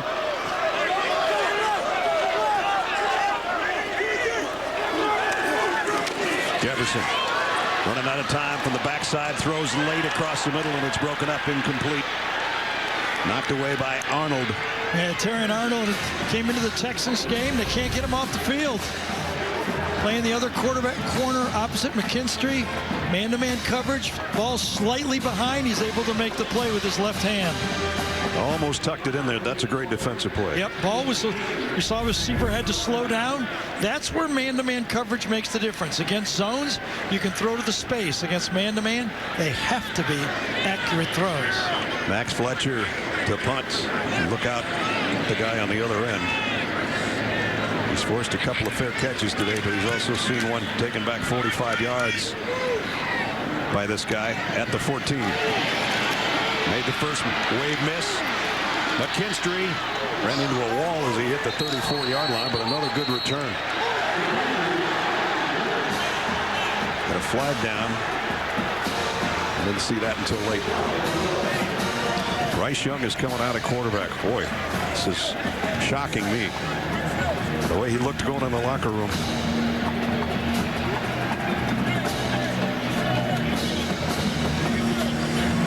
During the return, illegal block in the back, receiving team number 26. Half the distance to the goal. First down. So that negates a nice return. And you can actually almost feel the Alabama fans sigh of relief if he comes in here and throws them one, right? I mean, if he throws a pass, because they can remember back when they had it going and Tua injured that ankle. Right. You know, everything changed. He's not on the field, but he's trying to fire up his teammates. Milroe will take over. Yeah. I think Jenny's report of questionable is realistic, right? Yep. Looked like it was going to go from questionable to probable, but it isn't yet. Gibbs, nice job by Bumper Pool to stop him in his tracks. If you just joined us and you missed this in the first half, this was the play Bryce Young was injured on. Drew Sanders drawing a beat on him. Bryce trying to throw at the very last second and jammed that shoulder into the sideline, and then showed his frustration heading to the tent and then finally the locker room. But he is back out with his teammates with his helmet on. But his backup, Jalen Milroe, is at the controls, and he's going to throw. And he overshot his intended receiver, Jermaine Burton.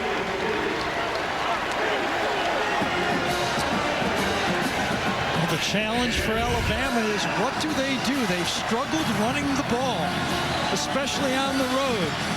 They go to the passing game, not quite in sync, right?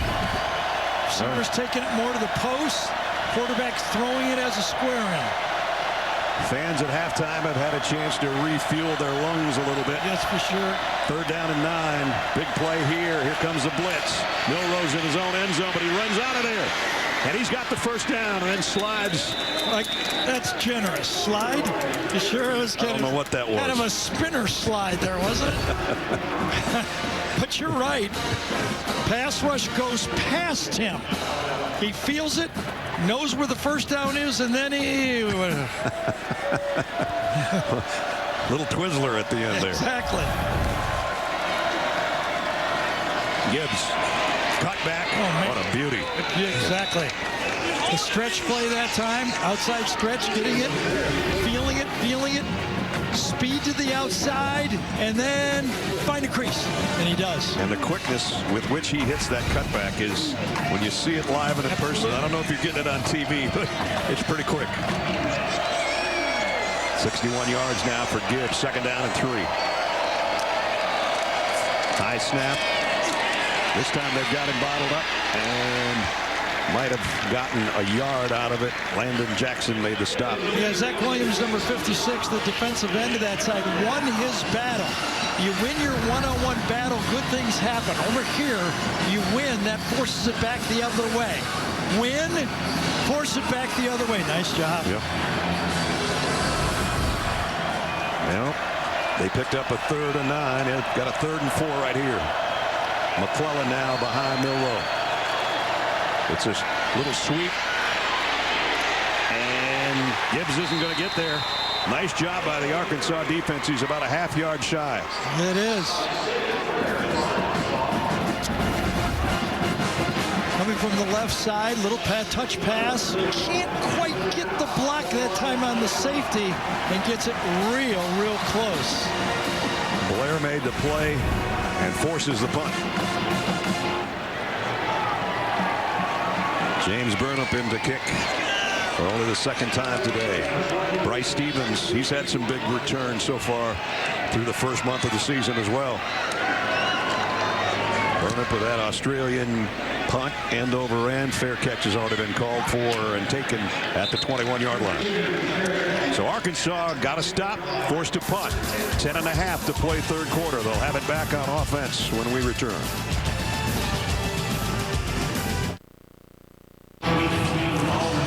Now it's time for our hometown connection presented by T-Mobile. What do you got, Jenny? Yeah, well, Bumper Pool's connection to Arkansas, it runs deep. Now, despite growing up in Texas, Bumper attended his first Razorback game when he was just 4 years old. You see, his grandfather, father, 2 aunts, 2 cousins, and his sister are all graduates of Arkansas. His little brother, Harper, attends university now. That sister I just mentioned, her name's Maddie. She's now Arkansas Arkansas's assistant director of on-campus recruiting.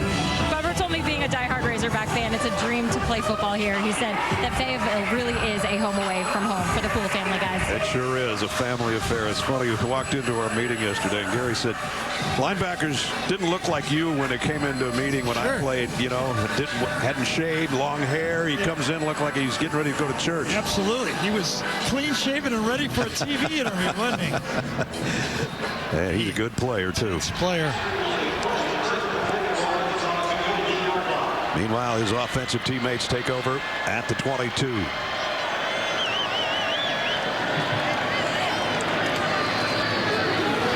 Jefferson on the run. KJ got about 10, close to it anyway. Jenny also tells us Brian Branch is going to be out for the remainder of the game. Bryce Young is back on the sideline, but probably not going to play. KJ Jefferson, first 3 drives, not much. Last drive they really needed before the end of the half, and they got it for the 7 points that they have on the board. Now we're 5 minutes into the third. They're trying to close the gap a little further, and Rocket Sanders has got a first down. Our final trend, Alabama 70% on their third down conversions. Arkansas converted 1. And when you put together that last touchdown drive by Arkansas, that third and long screen down here that Alabama scores on, when they're really almost conceding a field goal on the play, was a huge play. Yep, no doubt. First down here. Jefferson pumps, goes down on a slant. On the run is Trey Knox. And Knox is all the way to the 30. So what you do is you fake the quick screen and you fake that you're going to block here, and then you go to the seam. Nice play, nice design. You get the Alabama secondary on their heels, and then you gash them right up the seam. For 36 yards to the 30. And now the throw the other way. This one's a little high, intended for Landers. McKinstry was there to help break it up. McKinstry, man-to-man coverage. You have to attack it. If you're going to beat Alabama, you have to attack their man-to-man coverage. You know, we've seen it in the past. You know, I mean, you got the Mike Evans doing it back when Johnny Manziel had him there. You got to have that receiver that can challenge that man-to-man coverage to the outside.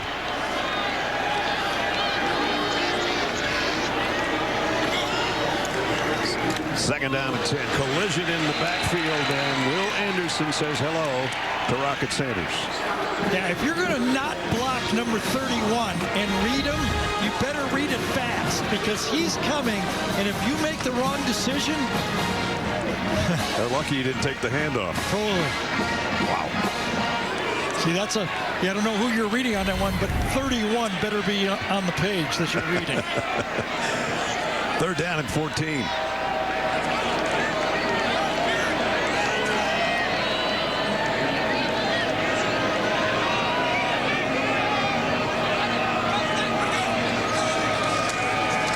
Coming from toe-to-toe.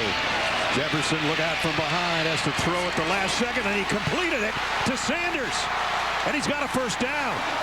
I don't know how he did that. I know, when you're 6'4", 240 pounds, might be one way, and he used every bit of strength to get rid of this one, because he had Will Anderson on him, and he pulled through and made the throw. 16 yards on 3rd and 14. You don't get many of those.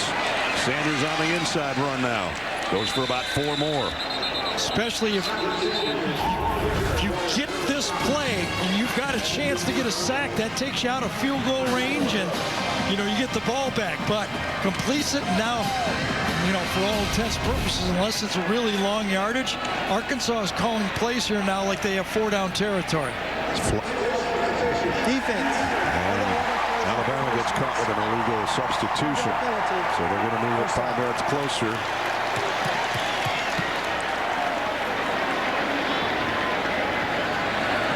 So you were talking about Will Anderson and the size of KJ Jefferson, and that was like 6'4", 240 with 6'4", 240. Totally. Yeah, the quarterback won that one. It didn't used to be that way, but this is, you know, he's Cam Newton big. There's no doubt about it. So the 12-man on the field penalty makes it first down and 5 for the Razorbacks at the 13-yard line. Popping through a hole and into the end zone is A.J. Green. Touchdown, Arkansas.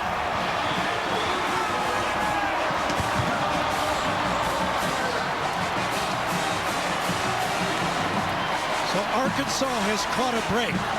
The Alabama quarterback is injured, and they're taking advantage of it. They're making it a football game. You said score at the end of the second. Yep. Try to get one to start the third. It's not quite the start of the third, but this will do for him. Big opening off the left side, and Green had nothing but green in front of him until he hit the red of the end zone. Extra point is good. And it might have looked corny running the sprints and practicing halftime, but what Sam Pittman was doing was emphasizing we're not going to lose the third quarter anymore, and his team has responded. Capping a 78-yard drive, A.J. Green, 28-14. Yeah, everybody knows that I'm hog. Next Saturday, it's a full day and night of college football. They're going to get 2:30 Eastern with a drive to Atlanta and college football today before the games. And it's an SEC on CBS doubleheader featuring Auburn taking on top-ranked Georgia. And then in prime time, we'll be in Tuscaloosa for Texas A&M and number 2 Alabama. It's all next Saturday here on CBS. Well, business was picking up during that last time out here around Razorback Stadium because their team has inched back into it, 28-14. Oh, yeah, one more stop by this Arkansas Razorback defense, and this place is going to really feel it. You're right.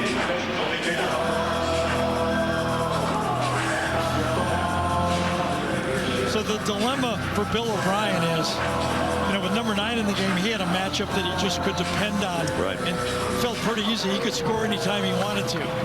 Now that matchup's not there anymore. Or if he's going to use it, he's risking it with an inexperienced quarterback. Unless number 9 runs on the field, right? Exactly. Bates. And it's an onside kick.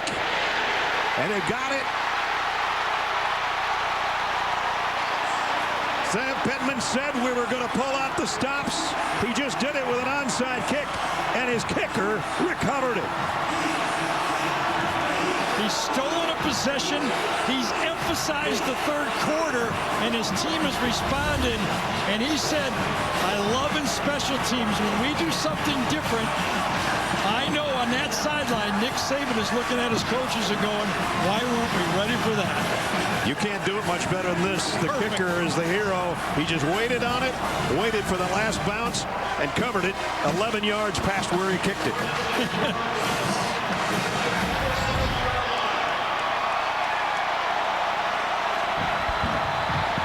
A fake field goal last year against Alabama, an onside kick today. I'm going to check if it went 10 yards.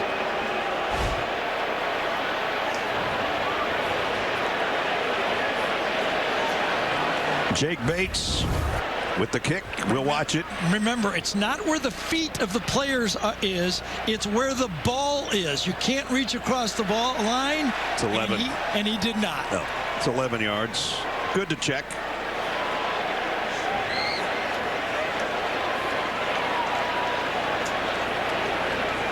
Just keeps out of his own way until the last second. And then said, I got it. Boy, the temptation of grabbing that ball earlier must have been really strong. Absolutely. Gene Steratore is with us. Gene, you seeing what we're seeing? I am, and I think the other thing they may be doing just to check mark the boxes is to make sure that no blocking occurred before the ball was legally able to be touched within that 10 yards. And by the angles that I've seen, that also was done very well by the kicking team. Sam is saying, you're taking our buzz away right here. Well, that's a good point. I did not know that. Gene brought that up. So the point is that it would be a penalty. It's a reviewable penalty. And they're looking to see if there was a block before the ball crossed the line.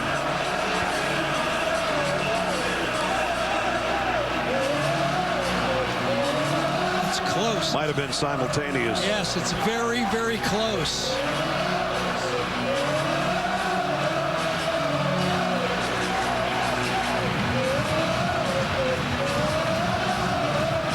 It's very close. That ball was hovering above that line. Again, it was called illegal on the field. Right. It would be kind of hard to turn it around, but well, it's right at that line when the blocks are really unnecessary on the play. Yeah, the Bama players are so far back. Here's the call. After review, the ruling on the field stands.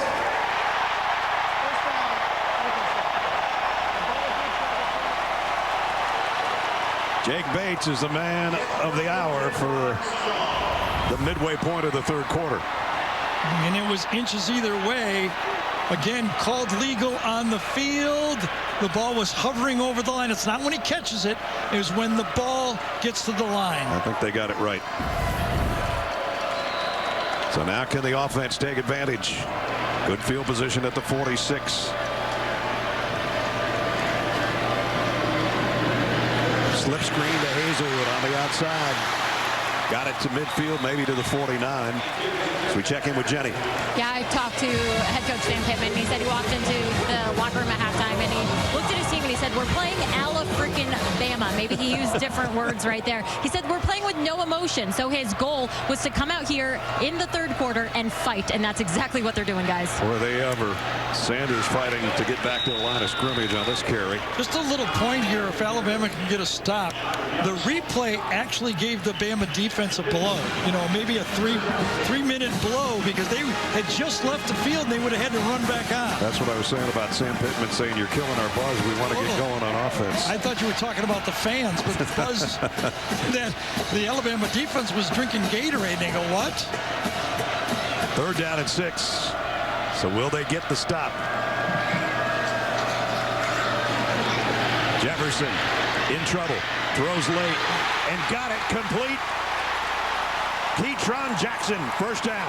So the plays that were being dropped in the first half, the receivers are now helping out. KJ Jefferson runs up in the pocket again. That's the second time in the second half he's made plays out of sync in the pocket. 17-yard pickup on a 3rd and 6. Back to Rocket Sanders, straight up the middle. And he's got 8 more to the 25. DeMarco Helms brought him down. So Rocket Sanders came to Arkansas as a wide receiver, transitioned to running back. And the Rocket fits, doesn't it? Yeah, it does. Came in leading the SEC in rushing. This time he loses 1. Jaheim Otis, and on the stop, the big fella on the inside, who plugs up a lot of ground. 3rd down and 3 again.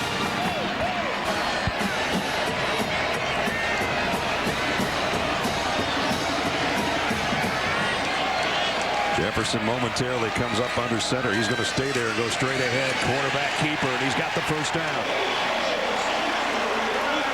He lost about 15 pounds in the offseason, but he is still a load. Obviously, one of the very few times that Arkansas will go under center. They do that because they can get the push on the quarterback sneak. You go shotgun, you get no push. Yep. So 4 runs and a couple of passes has covered 32 yards in the last couple minutes as we approach 5 minutes in the third quarter. Arkansas driving.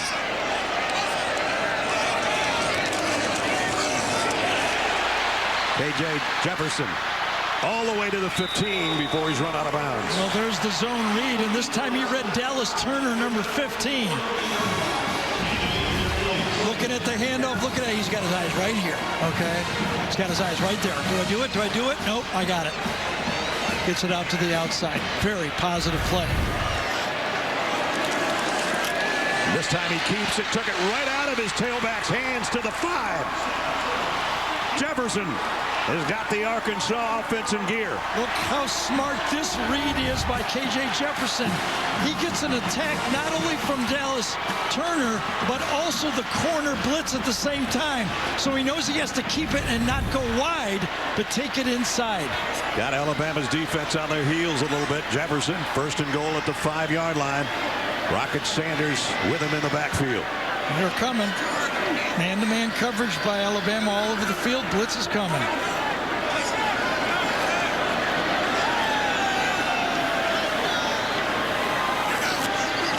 Low snap.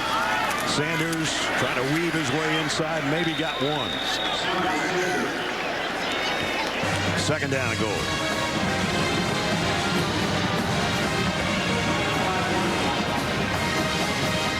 onside kick started this, and it's carried it down inside the 5-yard line of Alabama. So, you know, the no huddle up tempo doesn't always have to go fast, but it does keep, if you don't substitute, keeps Alabama from substituting inside.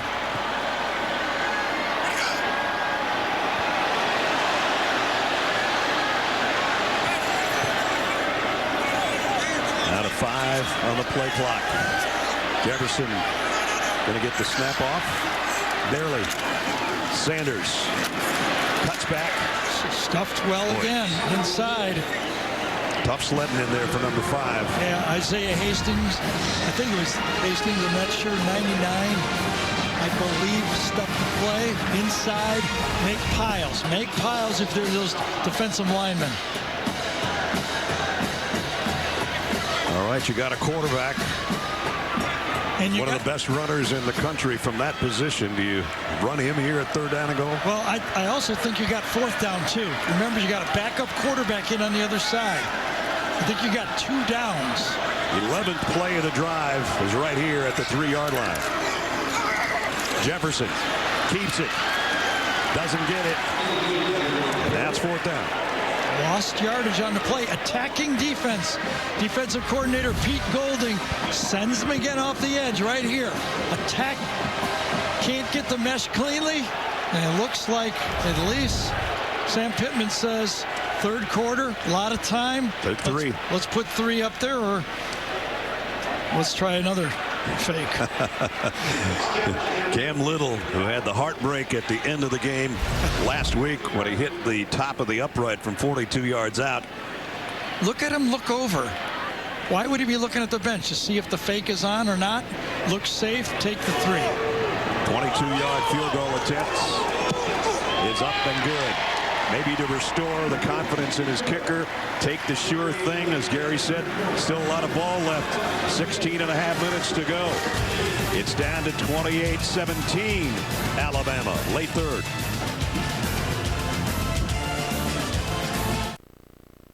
Thanks, Johnny. The Home Depot, SEC on CBS, is sponsored by USAA. Twisted Tea, hard iced tea. Buffalo Wild Wings. And by Wheels Up. So 17 unanswered points by Arkansas has them back in the ball game. Don't forget, later in the game, we'll have the play of the game presented by Jersey Mike Subs. Well, the onside kick led to 3. They got close. Jake Bates, I don't know if he's got the smile off his face yet, but I'm assuming he's going to kick this one off. Yeah, that would be the odds, right? I looked at you to see if you were assuming what I know, well, I can't guess with these guys anymore. And this one will not be returned. So out to the 25 comes the Alabama offense. Invesco brings you today's Scholar Athletes. Darian Dalcourt for Alabama, and Trey Knox, who just had a big catch on that last drive for Arkansas. Invesco proud to support student athletes on and off the field with a donation of $1,000 to both Alabama and Arkansas's general scholarship funds. So no one preaches the process and one play at a time more than Nick Saban, right? Ignore the surroundings, do your job. Let's see if they can. Whoa, high snap. Somehow Milroe got away, but not too far. Drew Sanders brings him down after a couple-yard pickup. I don't know if it was a bad snap or he just took his eyes off it. It was kind of fast, right? Yeah. Got to him quick and handled it, but as you said, for nothing, basically. And it was all Bryce Young in Alabama when he left the game. It's changed in a hurry with him on the sideline. Milroe's going to keep this. Cuts it outside. Almost an offensive face mask. And he's dragged out of bounds. So remember this, though. The changeup is not really a changeup for Arkansas. The running quarterback in the zone read read is what they face all spring ball. That's what they see every day. So even though it's a changeup for Alabama, Arkansas says, yeah, we practice against this every day. 3rd down and 8. Empty backfield as Gibbs comes out as a wide receiver to the very bottom of your screen. Milroe scrambling around, in trouble, flags down. We're going to have a holding call, but it's thrown out of bounds anyway, and they'll decline that and take the punt. Another stop.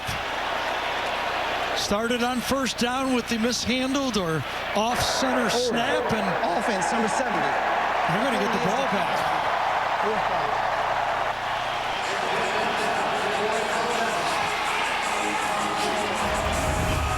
Nowhere to go. Javion Cohen, I think it was 70, wasn't it?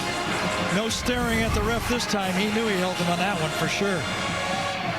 So, Bryce Stevens waiting on the punt.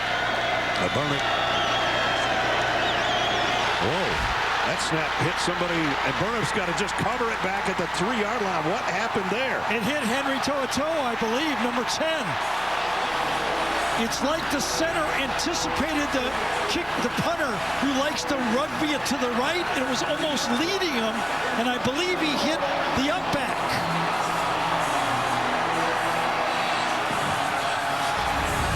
The long snapper, Hibbett, it's right in the shadows. It was hard to see. Yes, it hit the up back, and it was Henry To'o. It's almost like he was leading the punter to the right, and he let it right into the up back, blocking on the play.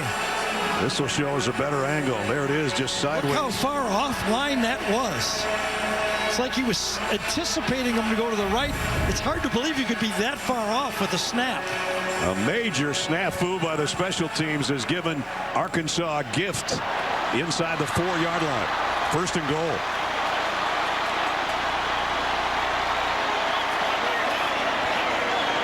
KJ Jefferson all by himself in the backfield. 1st and goal. They didn't throw down here last time. Will they do it this time? Sanders joins him in the backfield. He gets the carry. He gets the touchdown. Wow. What a turn of events.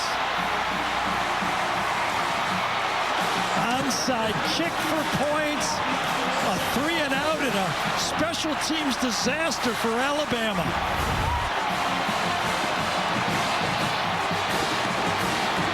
Sanders just kept driving with those legs on the inside until he was across the goal line behind his big eaters up front.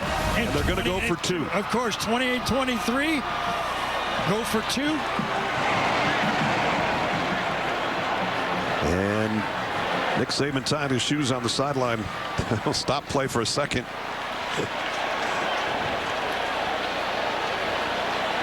So a 2-point conversion from the 3-yard line.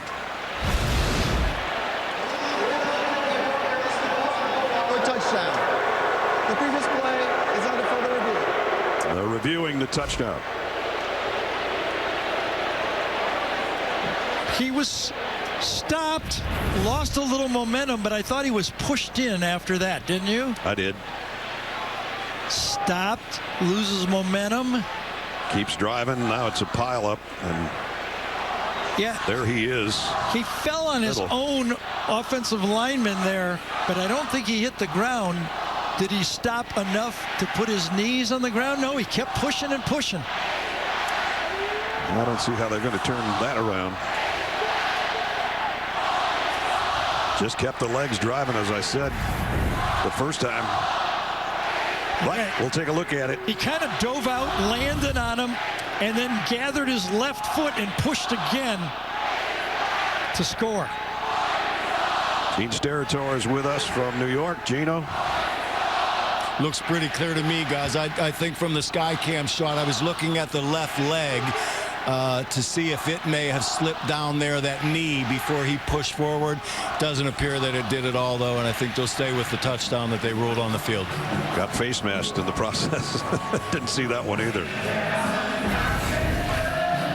John Bible's our replay official. Scott Walker is our referee. This is the call. After review, the ruling on the field stands. it's 2-point conversion time. So one play has changed the outlook of this football game. Arkansas has taken advantage. The one play could change the landscape of college football. You're not kidding. And one player being out could change the landscape of college football.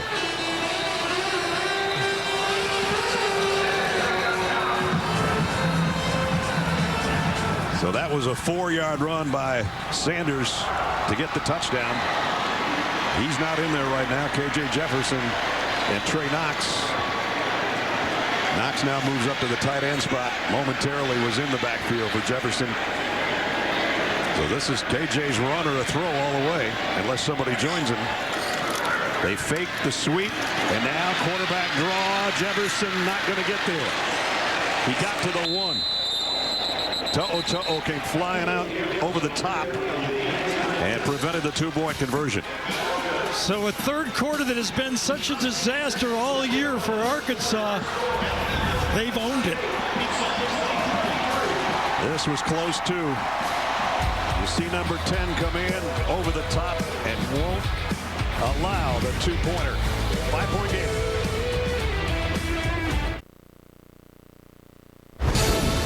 Adam Zucker with this Jeep update. Mississippi State winning all facets against A&M, who had one field goal, wanted another, but Emmanuel Forbes blocks it, and De'Kamarion Richardson gets loose for the touchdown. Miss State up 21-3 with 5 minutes to go in the third quarter. Ness and Gary, back to you. All right, Zook, special play there. Some special plays here has changed the complexion of our game. This guy, number 39, has been involved. And at this point, kicks deep. Alabama will come out to the 25-yard line, but an amazing sequence of events in the third quarter. First, it was Bates. The onside kick goes 11 yards, covers it himself. That lets the offense get going for Arkansas. And then special teams, not so special on that one. An errant snap that sent Bourbon all the way down, the punter inside the 3. And then Rocket Sanders does the rest, driving and driving and driving and getting to the end zone. The only thing that didn't go right was a 2-point conversion. The Razorbacks have the fans back in it. They have controlled the third quarter, as Gary said. They went from 28 down to 28-23. So here we go. 15 minutes, 19 seconds to play. And remember, the Bama advantage was throwing the ball. Can they run it? Will they run it, or will they have to go back to the pass? They don't get anything there because Bumper Poole stops Jahmyr Gibbs in his tracks. That should bring the third quarter to a close. Now, Alabama might get one more snap off here. Nope. That'll end 3. And what a third. A disaster for Alabama. And Sam Pittman pulled out the stops on the other sideline. I don't think you want to go away now. I hope you didn't earlier. We still got a fourth quarter to go. And number 20 and number 2 are in a 5-point game.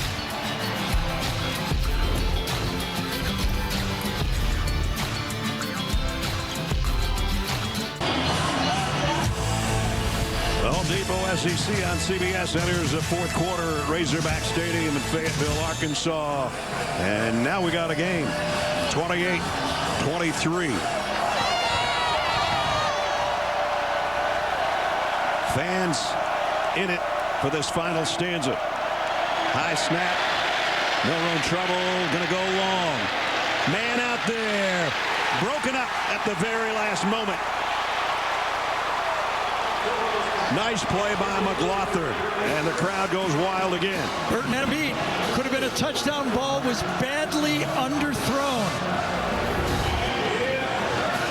Watch, receiver has to slow down, practically stop and allows for coming. Jermaine Barton says, if you'd have let me, I'd have had one. Yep. A poor throw, or Alabama scores a touchdown. So now it's 3rd and 10. Alabama moved. J.C. Latham, I think.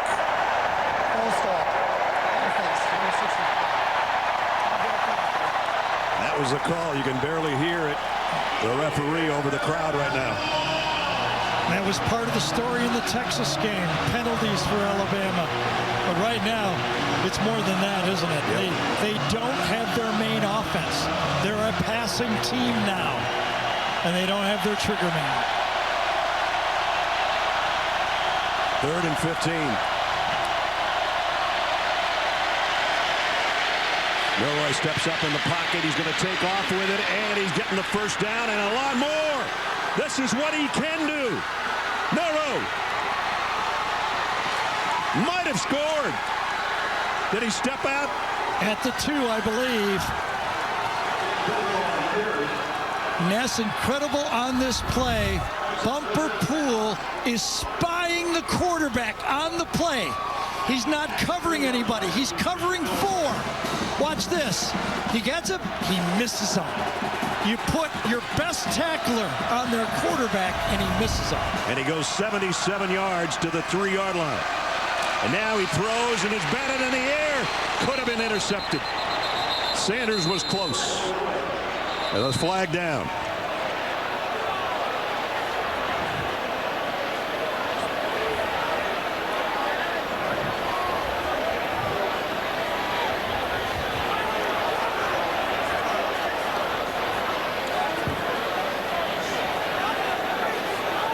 Conference among the officials here before the call.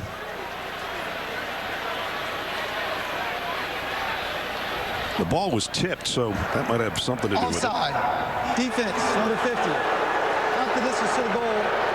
First down. So they called the defensive tackle Eric Gregory offsides. He line up in the zone. He must have. I didn't really see any movement down there. How big would that have been if this tipped ball would have been caught? Oh boy. I didn't see anybody offside. I didn't either.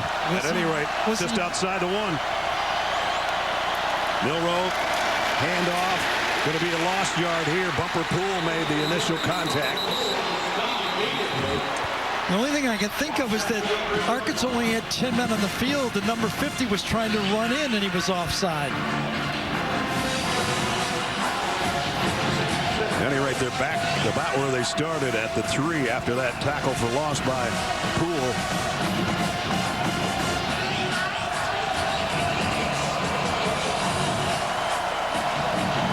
Jalen Milroy in there because Bryce Young was hurt earlier in the game. Takes the snap, gives off to McClellan, who can just walk in. Touchdown, Alabama. Well, Jalen Milroy did what he does best. Passing game wasn't there. Bumper Pool was there to spy on him, but the athlete beats it, sets it up, and look at that blocking inside. Well, the key play, as Gary said, what he does best on a 3rd and 15. He went 77 yards, and then they didn't have to go very far for McClellan.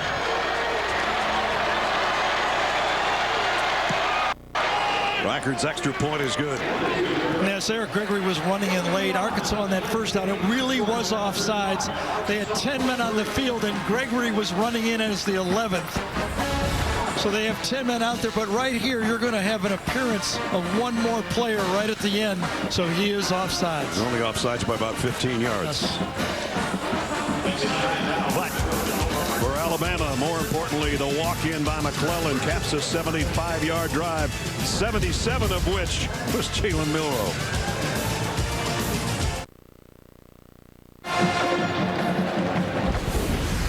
Now let's take a look at the GMC Game Changers. And KJ Jefferson did a little bit of everything, didn't he? Used his eyes to open up the passing lane, used his athletic skill to buy some time on the quick screen and hit the seam, and then used the offense to read, see the corner blitz, and run the offense. A little bit of everything from KJ Jefferson.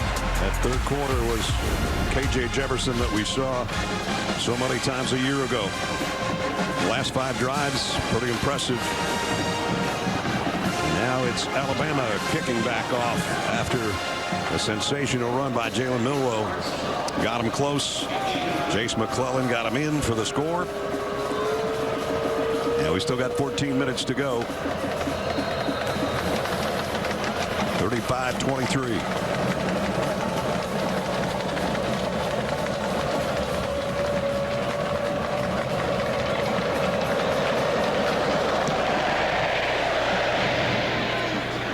This won't be returnable, so they bring it out to the 25-yard line. So, you know, you'd like to have everybody healthy and everybody with their frontline players play, and you don't like to see anybody get injured. But the next 14 minutes could swing the whole SEC West for the rest of the year. Totally. How about Milroe? Late in the half, he had a 3rd and 18. Right. Throws the quick screen for a touchdown. Here, 3rd and 15.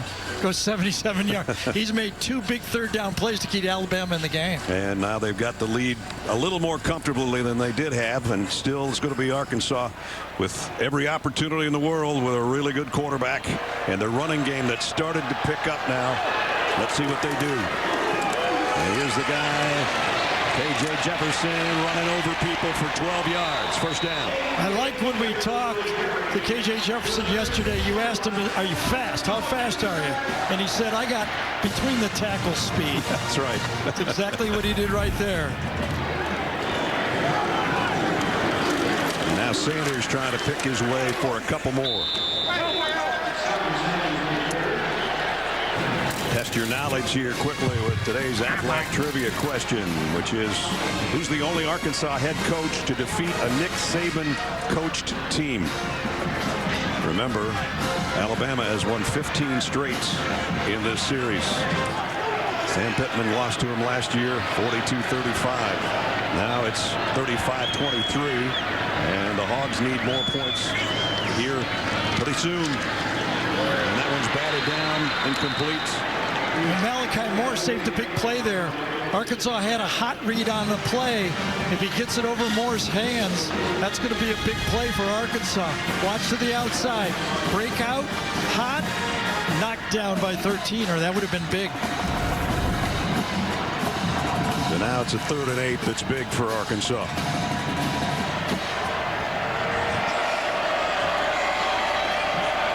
A.J. Green's going to flush out of that backfield. So it's 5 receivers and KJ Jefferson with a blitz coming. Not going to get away. Got back to the line of scrimmage. That's it. So all week, the Alabama rushers have been told, do not go past the quarterback, just for this reason right here. He's going to pull it down. Be ready. Keep your eyes up. Keep your eyes on the quarterback. And if you do, he'll run right back to you. So that possession didn't do him any good at all. Punting time for Arkansas. You'd like to keep it out of Kool-Aid McKinstry's hands if you're Max Fletcher. And he did. Knocked it out of bounds, but at least no return. They're going to spot it at around the 28-yard line.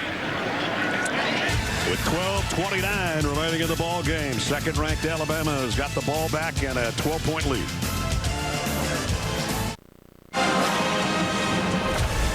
The Home Depot SEC on CBS is sponsored by Invesco QQQ, Jersey Mike Subs, GMC Sierra, and by Gillette.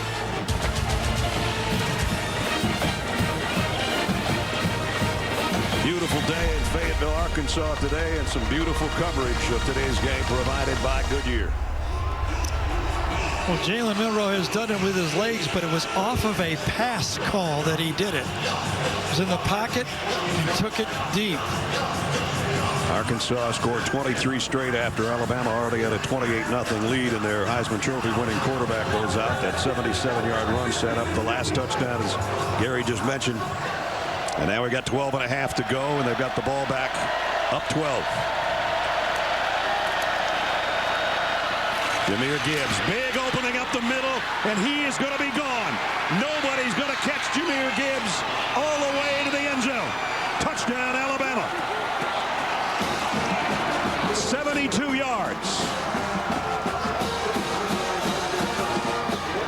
Well, I tell you, somebody picked the wrong lane. Both the safety and the corner go outside from this side. See the corner?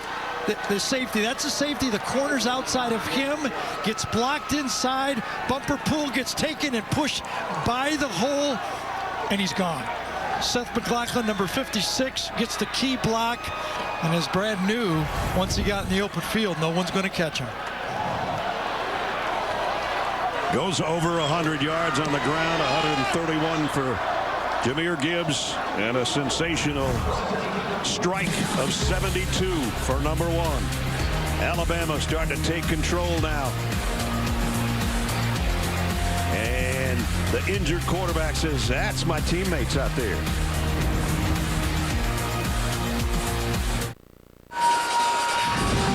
Big Sunday, starts tomorrow on CBS with 2 action-packed premieres. First, The Equalizer, starring Queen Latifah, is back with an all-new season, followed by the premiere of the new CBS drama East New York with Amanda Warren and Jimmy Smits. All starts tomorrow after a new 60 Minutes here on CBS. And that follows our CBS football doubleheader.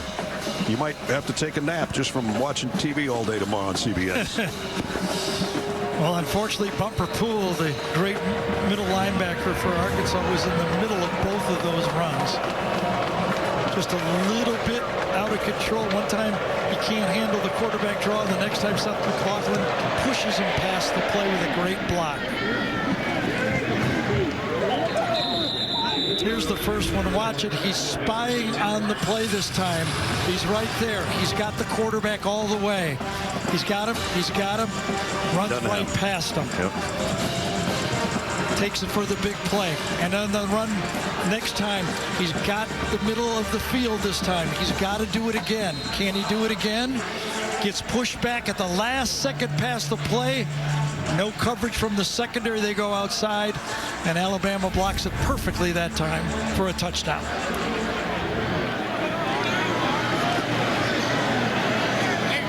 +270 yard runs in the last 5 plays for Alabama has swung the tide back big time in their favor.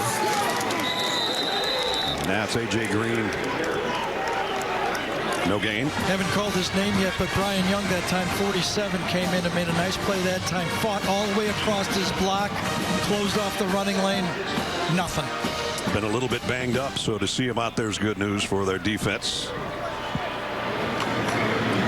Jefferson pumps to the left. Throws on the run, completes it to Knox. He gets knocked down by Toto and Malachi Moore, but he's got a first down unless the flag brings it back.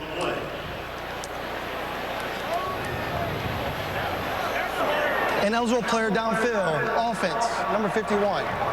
5-yard penalty. Second down. So anytime your quarterback is a running quarterback and they sense he's going to run, you could see it. Leads with his shoulder and arm, and then Toa comes across on the other side. So Stromberg, the center, downfield, backs it up 5 yards, second down at 15.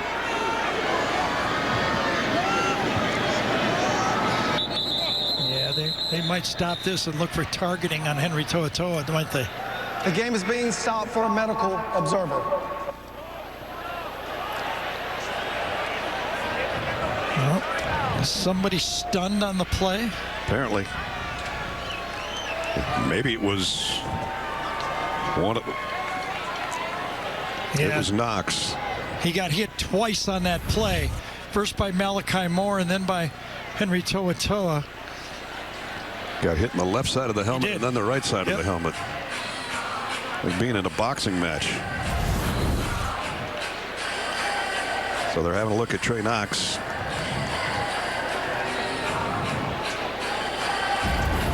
Yeah, the big pass play that Gary just showed you a little while ago. Gene Steratore is along with us, 4th member of our crew. Gene?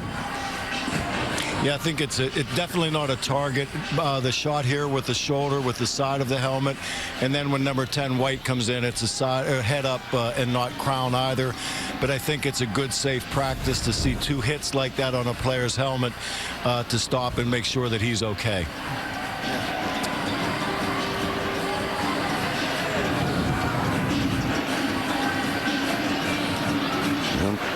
They're having a chat with Trey, and I'm sure he's saying, no, I'm good.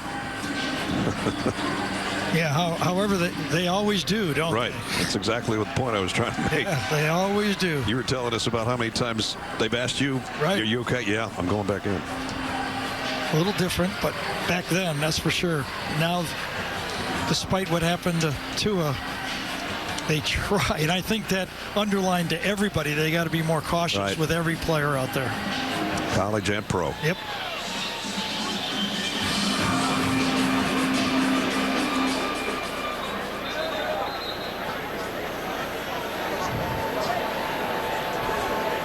And he's coming out for a play for sure, and maybe for the rest of the game.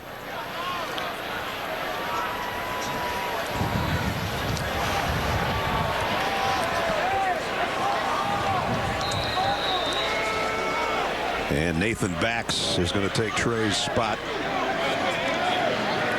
And with the medical stop, you have to come out for a play. It's like losing your helmet, basically. So 2nd and 15.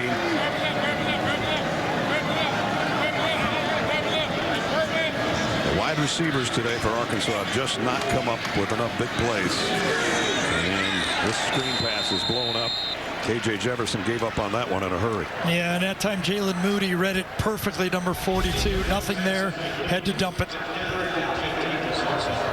So it's been streaks, 28 straight for Alabama, then 23 straight points for Arkansas. And now 2 quick, long touchdown runs of, well, a long run that got him close to a touchdown of 77, and then Jahmyr Gibbs 72-yarder.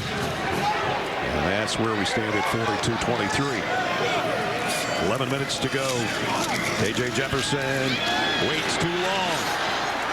Still trying to drag his way out of there, but he's not going to get out of the grasp. Well, it might be a late penalty on Toa there, a dumb one. It's going to keep Arkansas football.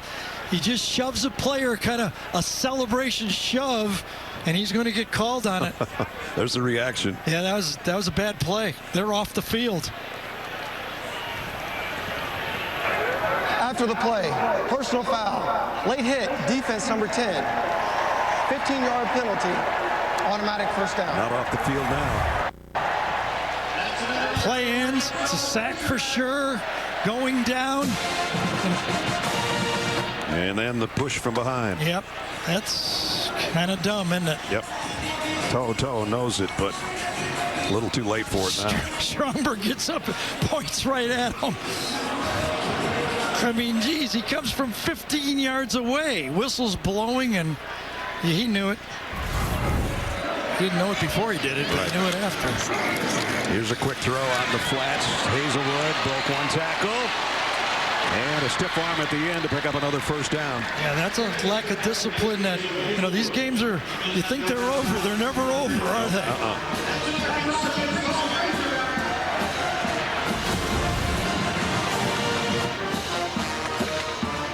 Quick screen to the outside.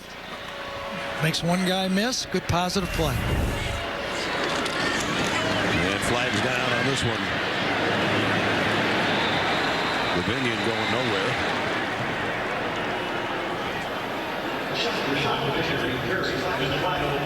Yeah, too many men in the backfield again. It's the third one of the game. Illegal formation. Offense number 75 was not lined up on the line of scrimmage. This penalty is declined. Second down.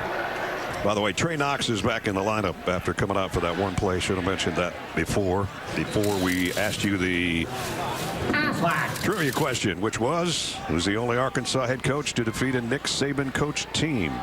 Houston Nutt, one of our comrades, did it twice, but Nick was at LSU at the time, not at Alabama. Since Nick got to Alabama, Alabama hasn't lost to Arkansas. KJ Jefferson throws a strike complete to midfield. Nice strong hands there. You know you're going to get hit. It's coming. Ketron Jackson staying all the way with it. Terrion Arnold's going to close on it, but strong hands. He stays with it. Nice job that time. Ketron picks up 17 with that grab. And Arkansas is back in Alabama territory, though only by a yard. And it's a little more than a yard now. Dominion got a couple.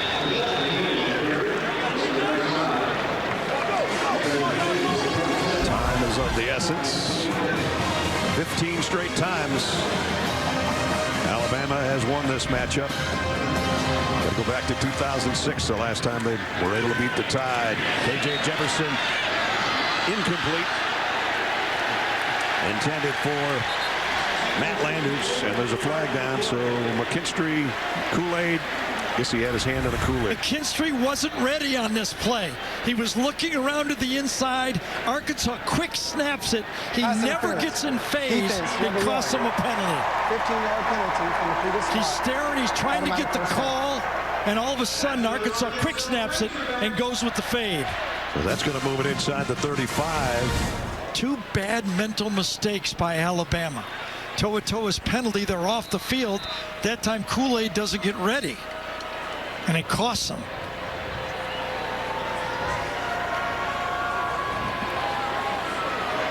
Dominique Johnson comes back in to the Arkansas backfield with a first down just outside the Alabama 32. He gets the carry. And a nice game. Dallas Turner made the tackle. Down to 9 minutes, though.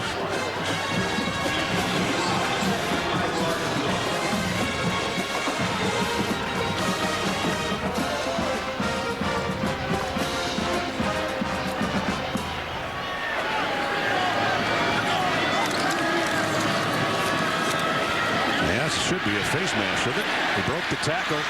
KJ Jefferson makes McKinstry pay at the end of it. Dallas Turner, number 15 on number 1. Who was face masking who? We'll find out. Well, both of them did it. Right? Who are you calling that on? I'm calling on a defense. Okay. Let's see what happens.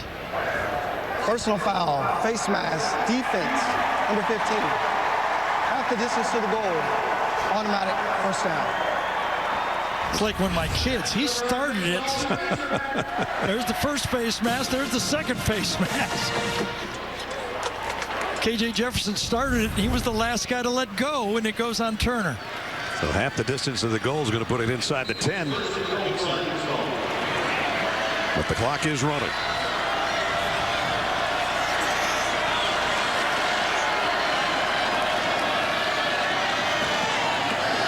Hazelwood in motion, and that sets up on the right side as Jefferson wants to come back the other way with the football. He's not going anywhere with the football. Jaheim Otis again, the big presence on the inside. And now KJ Jefferson's down.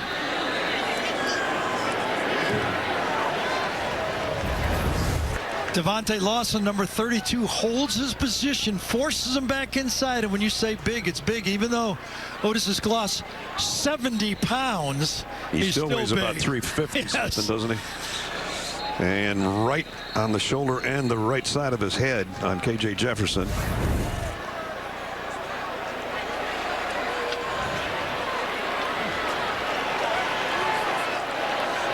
And so Cade Fortin comes in at quarterback. So we're in the backup quarterback situation for both teams.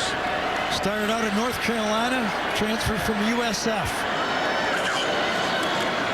Wants to throw and lobs it to the corner. Broken up. Intended for Matt Landers again. McKinstry back there. This time he was paying attention. I think Nick Saban is still saying, why was the face mask just on us? There was 2 of them there. McKinstry in good position, great phase, and Landers basically has to knock it down. Yeah. It would have been intercepted. Got to get ready. When you're playing corner, you got to get in position. You start late, he's by you. Jefferson's back in after one play by his backup. 3rd and goal, but it's outside the 15. Pumps to the right, goes to the end zone, overshot everybody. It's 4th down. 19-point game. Sam Pittman's going to take 3 and make it a 2-score game. 2 scores, 2-point plays. That's a lot of 2s with just 7:41 to go. I don't think you have much choice. You're not going to pick up. You don't think you're going to pick up 15. You're going to have to take the 3 and hope you can score twice. 34-yard field goal attempt by Cam Little, who hit one earlier from 22. We saw Florida make a run at it late like this, didn't we? Yeah. And Cam's got this one as well. Cam would have loved one just like that a week ago, wouldn't he? No kidding. So they take the 3, 42-26.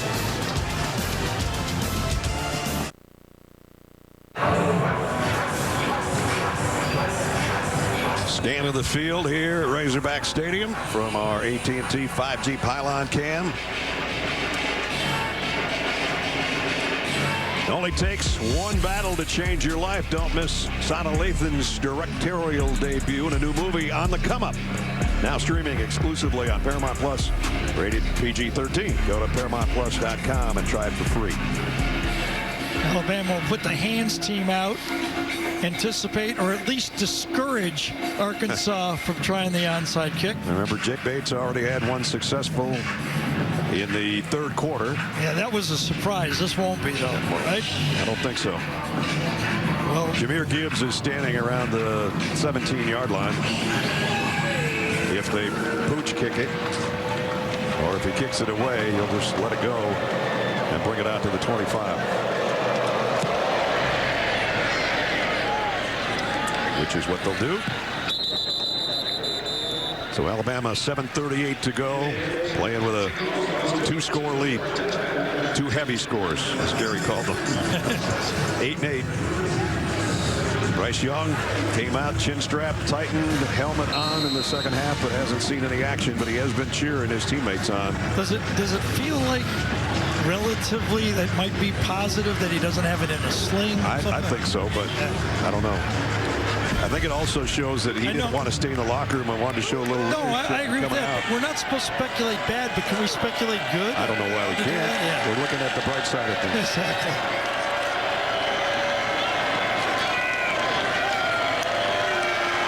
One of the bright sides, they got this guy playing tailback, but Bumper Pool says, you're not getting away from me this time. Yep.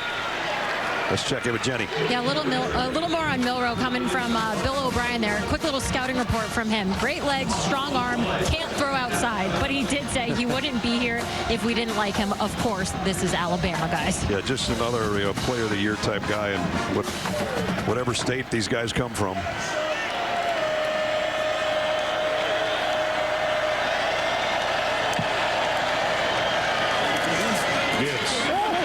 Off the left side, he might be gone again.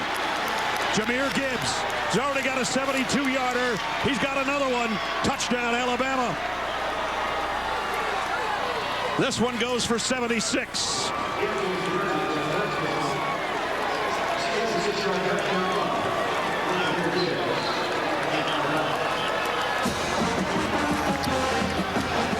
Bryce Young's going to go to meet him when he gets to the sideline. Well, he showed it all there, but the line started it. They started it, creasing it. They block down, and then kick out to the outside. That creates it, and McLaughlin comes around and makes a key block again. I'll tell you, Seth McLaughlin's had himself a game here today. Reichard's extra point is good. Well, Jahmyr Gibbs, we highlighted him in the offense for Alabama other than Bryce Young and said he's the most dangerous guy they have. I think he's proven the point today. 2 touchdown runs of 70+, and number 1 has number 2 in command.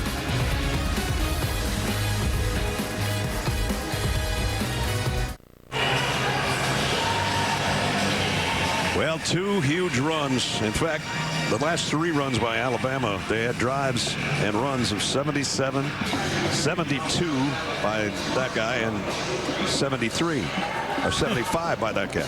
Jahmyr Gibbs.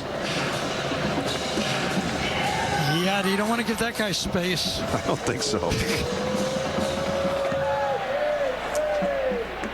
Remember we said at the end of the third quarter, Alabama had -1 yard of total offense. Now they're running for 300 yards over the game, 221 in the fourth quarter, basically, right? I mean, what a rushing attack. And the big runs, I think the key one was the quarterback Milroe's run, wasn't it? Yeah. 3rd and 15. That's when Arkansas really believed one stop and we can make this really, really uneasy for Alabama. After that play, they kind of seemed to lose their heart. So Cade Fortin's going to stay at a quarterback for Arkansas. And even though KJ Jefferson came back in for a couple more plays, looks like he's going to be his game the rest of the way here. He A.J. Green lost his mouthpiece as he got hit. I think this guy's going to be a weapon of choice for Alabama the rest of the way. And Alabama fans, I mean, there you go. That's Kenyon Drake. For me, my eyes, this is an Alvin Kamara type back. Both of them are pretty similar in the NFL, by the way. Well, Jameer, I mentioned, was Georgia Tech's about their only offense last year, it seemed like, in a 3-win season. And when he transferred over, having watched him play at Georgia Tech, my thought was, when he gets it figured out and gets and gets introduced to his new teammates, he's going to be pretty good. Well, this transfer portal's worked out pretty good for Alabama. Yeah, you think? Years, don't you think? Jameson Williams last year. This guy this year, 2 breakaway players.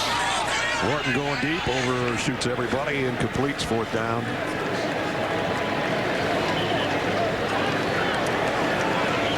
Single game rushing. Oh, some good names right there.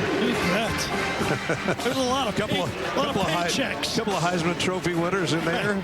I was thinking there's a lot of accountants that are making good living doing these guys' taxes. I'll tell you that.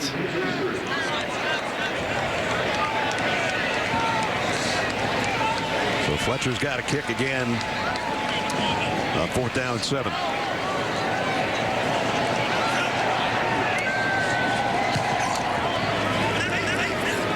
McKinstry just has everybody clear out of the way, and this one also goes out of bounds. It's amazing to watch these football games, how they can just turn on a play. Wow. It really is. In a matter of 12 seconds here, 13 seconds there. Coming up on the College Football Postgame Show, presented by Rocket Mortgage. Adam and Rick and BJ will bring you the day's highlights from another busy Saturday in college football. And, you know, that's kind of Nick Saban's theme, you know, the process, forget the momentum, forget the crowd, do your job. I mean, it looked like Arkansas had everything going their way. 3rd and 15, backup quarterback, boom. All of a sudden, everything changes. Yep. Now we just hope that guy will be able to come in again this season sometime, or maybe as soon as next week. Who knows? We'll find out in Tuscaloosa with you in prime time next Saturday.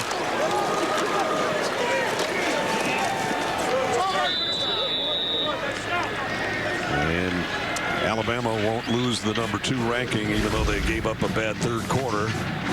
Tonight, #1 Georgia playing Mizzou on the road. Ohio State saw Rutgers have a 7-0 lead and then pretty much ran away with that one. Michigan beat Iowa. Clemson and North Carolina State, big game in the ACC tonight. Kentucky lost to Ole Miss 22-19 in a game that was just kind of stuck in gear there in the 4th quarter and never really changed. So that'll keep Ole Miss in the thick of things. Roydell Williams now getting some carries. Jahmyr Gibbs' days, I'm sure, done. You know, the surprise of the SEC this year has got to be Texas A&M, don't you think, though? I mean, everybody had them penciled in that they were the 2nd most talented team. That big matchup at Alabama. Everybody thought we'd have 2 undefeated teams, and A&M struggling.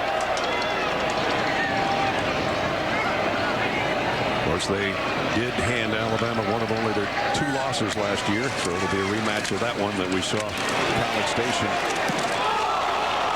And the ball is out.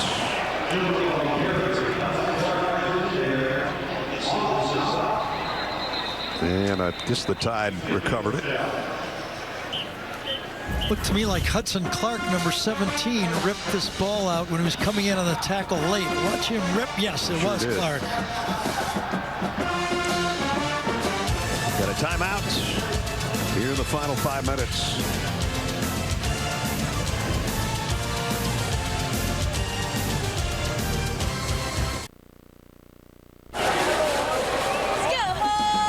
.451 to play, 49-26 Alabama. Look at the rushing yards in the second half. 3 gigantic runs. Milroe, 2 by Gibbs. Arkansas took that time out with the punt upcoming from Bullock.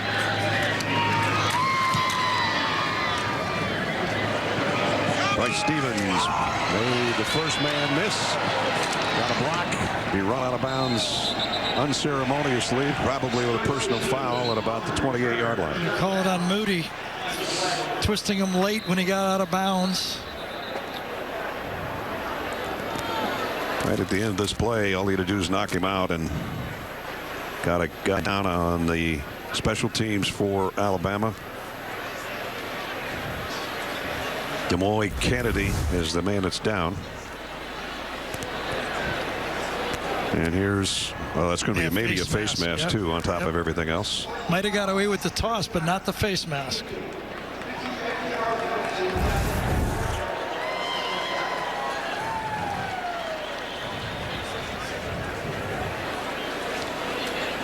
Looking on the left leg of Demoy Kennedy.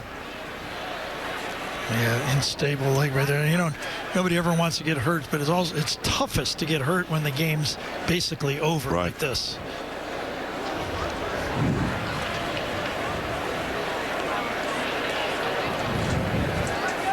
We'll check on him when we come back.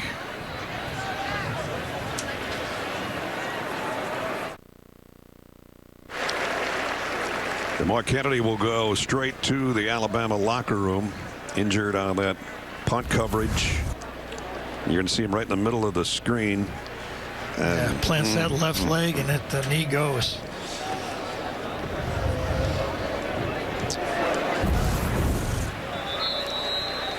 Putting a little bit of pressure on it as he gets help to the locker room. Meanwhile, with the flag, the personal foul, the line of scrimmage is a 45 after the punt return. Cade Fortin in at quarterback for Arkansas.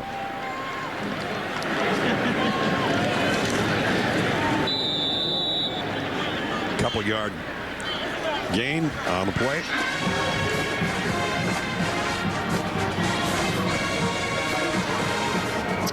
Sean Parker Wilson on the left.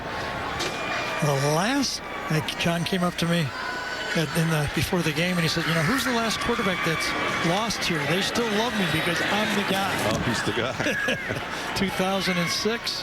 While we're talking about radio, I want to send our wishes out to Eli Gold, longtime play-by-play man for the Tide. Eli's been doing it since time began. I don't know, but he's having some health issues. Eli, we miss you, buddy. And Chris Stewart filling in for him, doing a great job over there in the booth, along with John Parker that Gary's talking about. Everybody misses Eli, especially when they're on the same side and he comes into the booth and visits with us. That's a great time.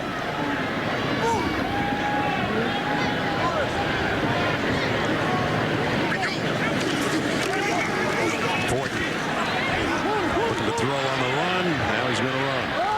And got the first down and got clobbered by Malachi Moore. Sure did. First down.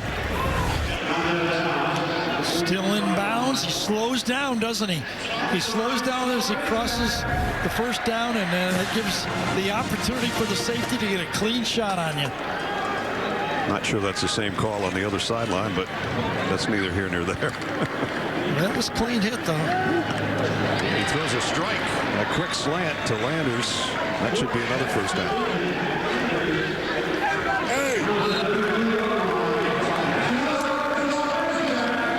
Crowd came out decked in red today, hoping for an upset.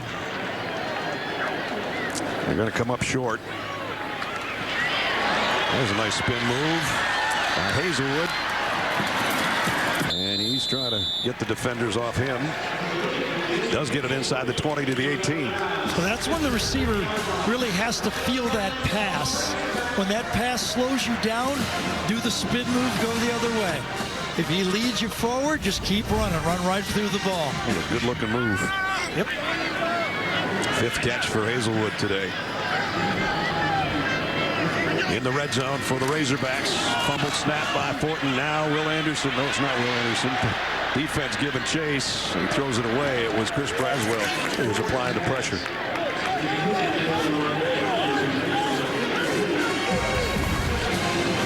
See the snap, looked perfect the first time it was. Took his eye off it for the play action, gets it back, outruns Braswell, and gets rid of it. kind of garbage time, but if you're a backup player, it's experience for the future. Sure. I mean, something happens to Jefferson, these are going to be valuable plays for Arkansas later in the year. Orton overshot his intended receiver, Jaden Wilson. It'll be third down.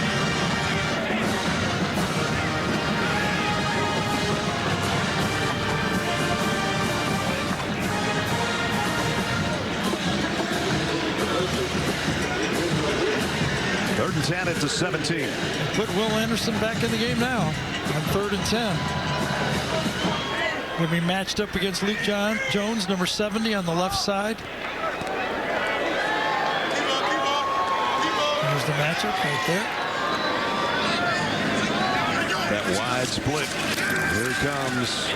Throws over the middle and complete to Nathan Bax, the tight end who came in earlier for Trey Knox when he was shaken up. It's 4th down. 4th and 5.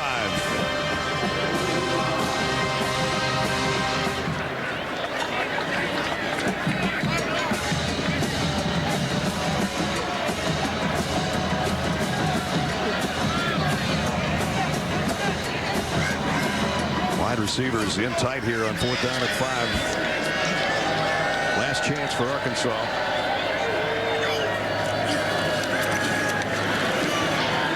Got a man open out in the flat. It's Hazelwood. Not going to get there. Alabama's going to take over on downs. Terry and Arnold made the saving stop to prevent a first down. So this is perfect defense by Alabama. You give them the short ball, and then you close. And you don't miss the tackle, and you can get off the field. That's a good tackle right there. It was.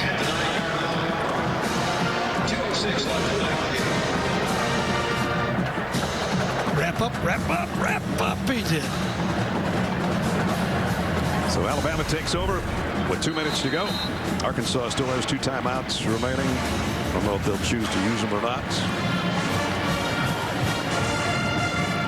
Jalen Milroe came through, didn't he? He did.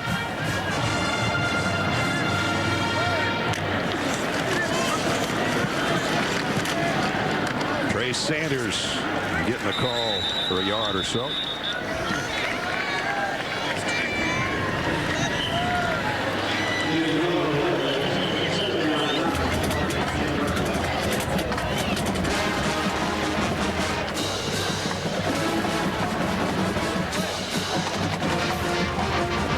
Bryce Young, there's his numbers before he injured his shoulder, and Jenny will have an opportunity to talk to Coach Saban when it's over, and maybe we'll get more information.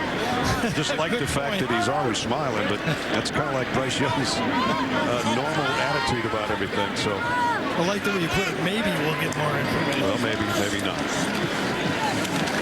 All you can do is ask the question, right? That's right. You might not get the answer you're looking for. Sanders, a couple yards shy of the first down. Mississippi State had a big win at Texas A&M, and Arkansas goes to Mississippi State next. That won't be easy with Will Rogers and company slinging it around. Alabama goes back home, as we've talked about, against the Aggies next Saturday night. And there'll be some happy Alabama fans because they've been questioning things, and they probably still have some questions and some things that Nick Saban's going to say we have to clean up, especially that third quarter. But I think talking about we can't run the ball and all that nonsense has been put to rest, at least for one day. Yeah, all the questions will go about number 9. What's his health? Right. Will it be in the future if we don't have Bryce Young? Or if he's nicked, how long will it be? Well, his team gets a win today, 16th straight over Arkansas. 49-26 is the final tally.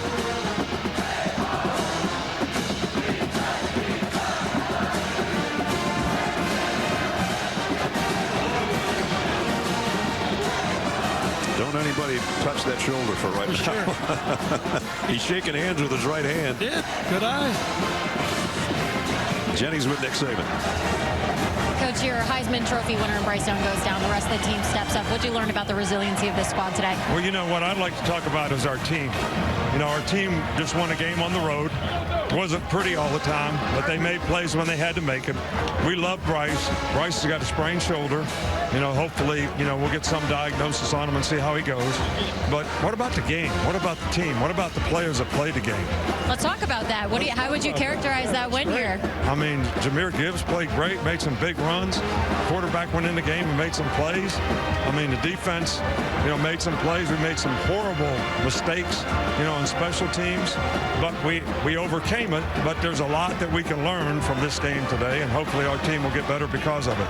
Coach, thank you for your time. I think that's what Jenny asked him in the first place. He didn't hear it, I guess. I think he had a preconceived answer. Yes, he did. He thought the first question was going to be about that's a logical thought, That's but it didn't happen. Oh, well, we got the point across, and he got his point across. You can only ask the question, and he answered the way you want to answer. That's right. That's right. That's what you and I do when we're not on the air. All right. Time for our plays of the game, presented by Jersey Mike Subs.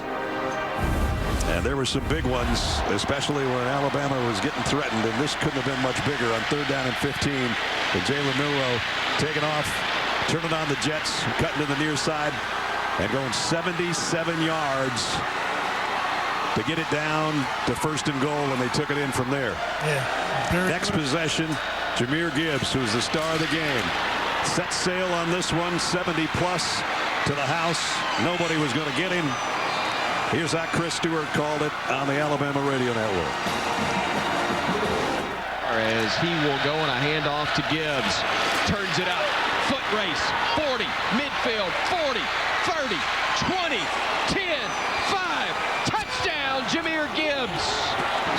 72 yards to the house. And Alabama quiets the crowd even more. That was the call on a 72-yard touchdown run by that young man. He had a 75-yarder just moments later. Big game, over 200 on the ground for Jahmyr Gibbs, and Alabama wins it 49-26. That's going to wrap it up for us. For Gary Danielson, Jenny Dell, Gene Steratore, our entire CBS crew, Brad Nessler saying so long from Fayetteville. Final score, 2nd-ranked Alabama 49, number 20 Arkansas 26. We'll get you back to Adam Zucker and company for the college football postgame show presented by Rocket Mortgage right after these messages. See you next Saturday in Tuscaloosa.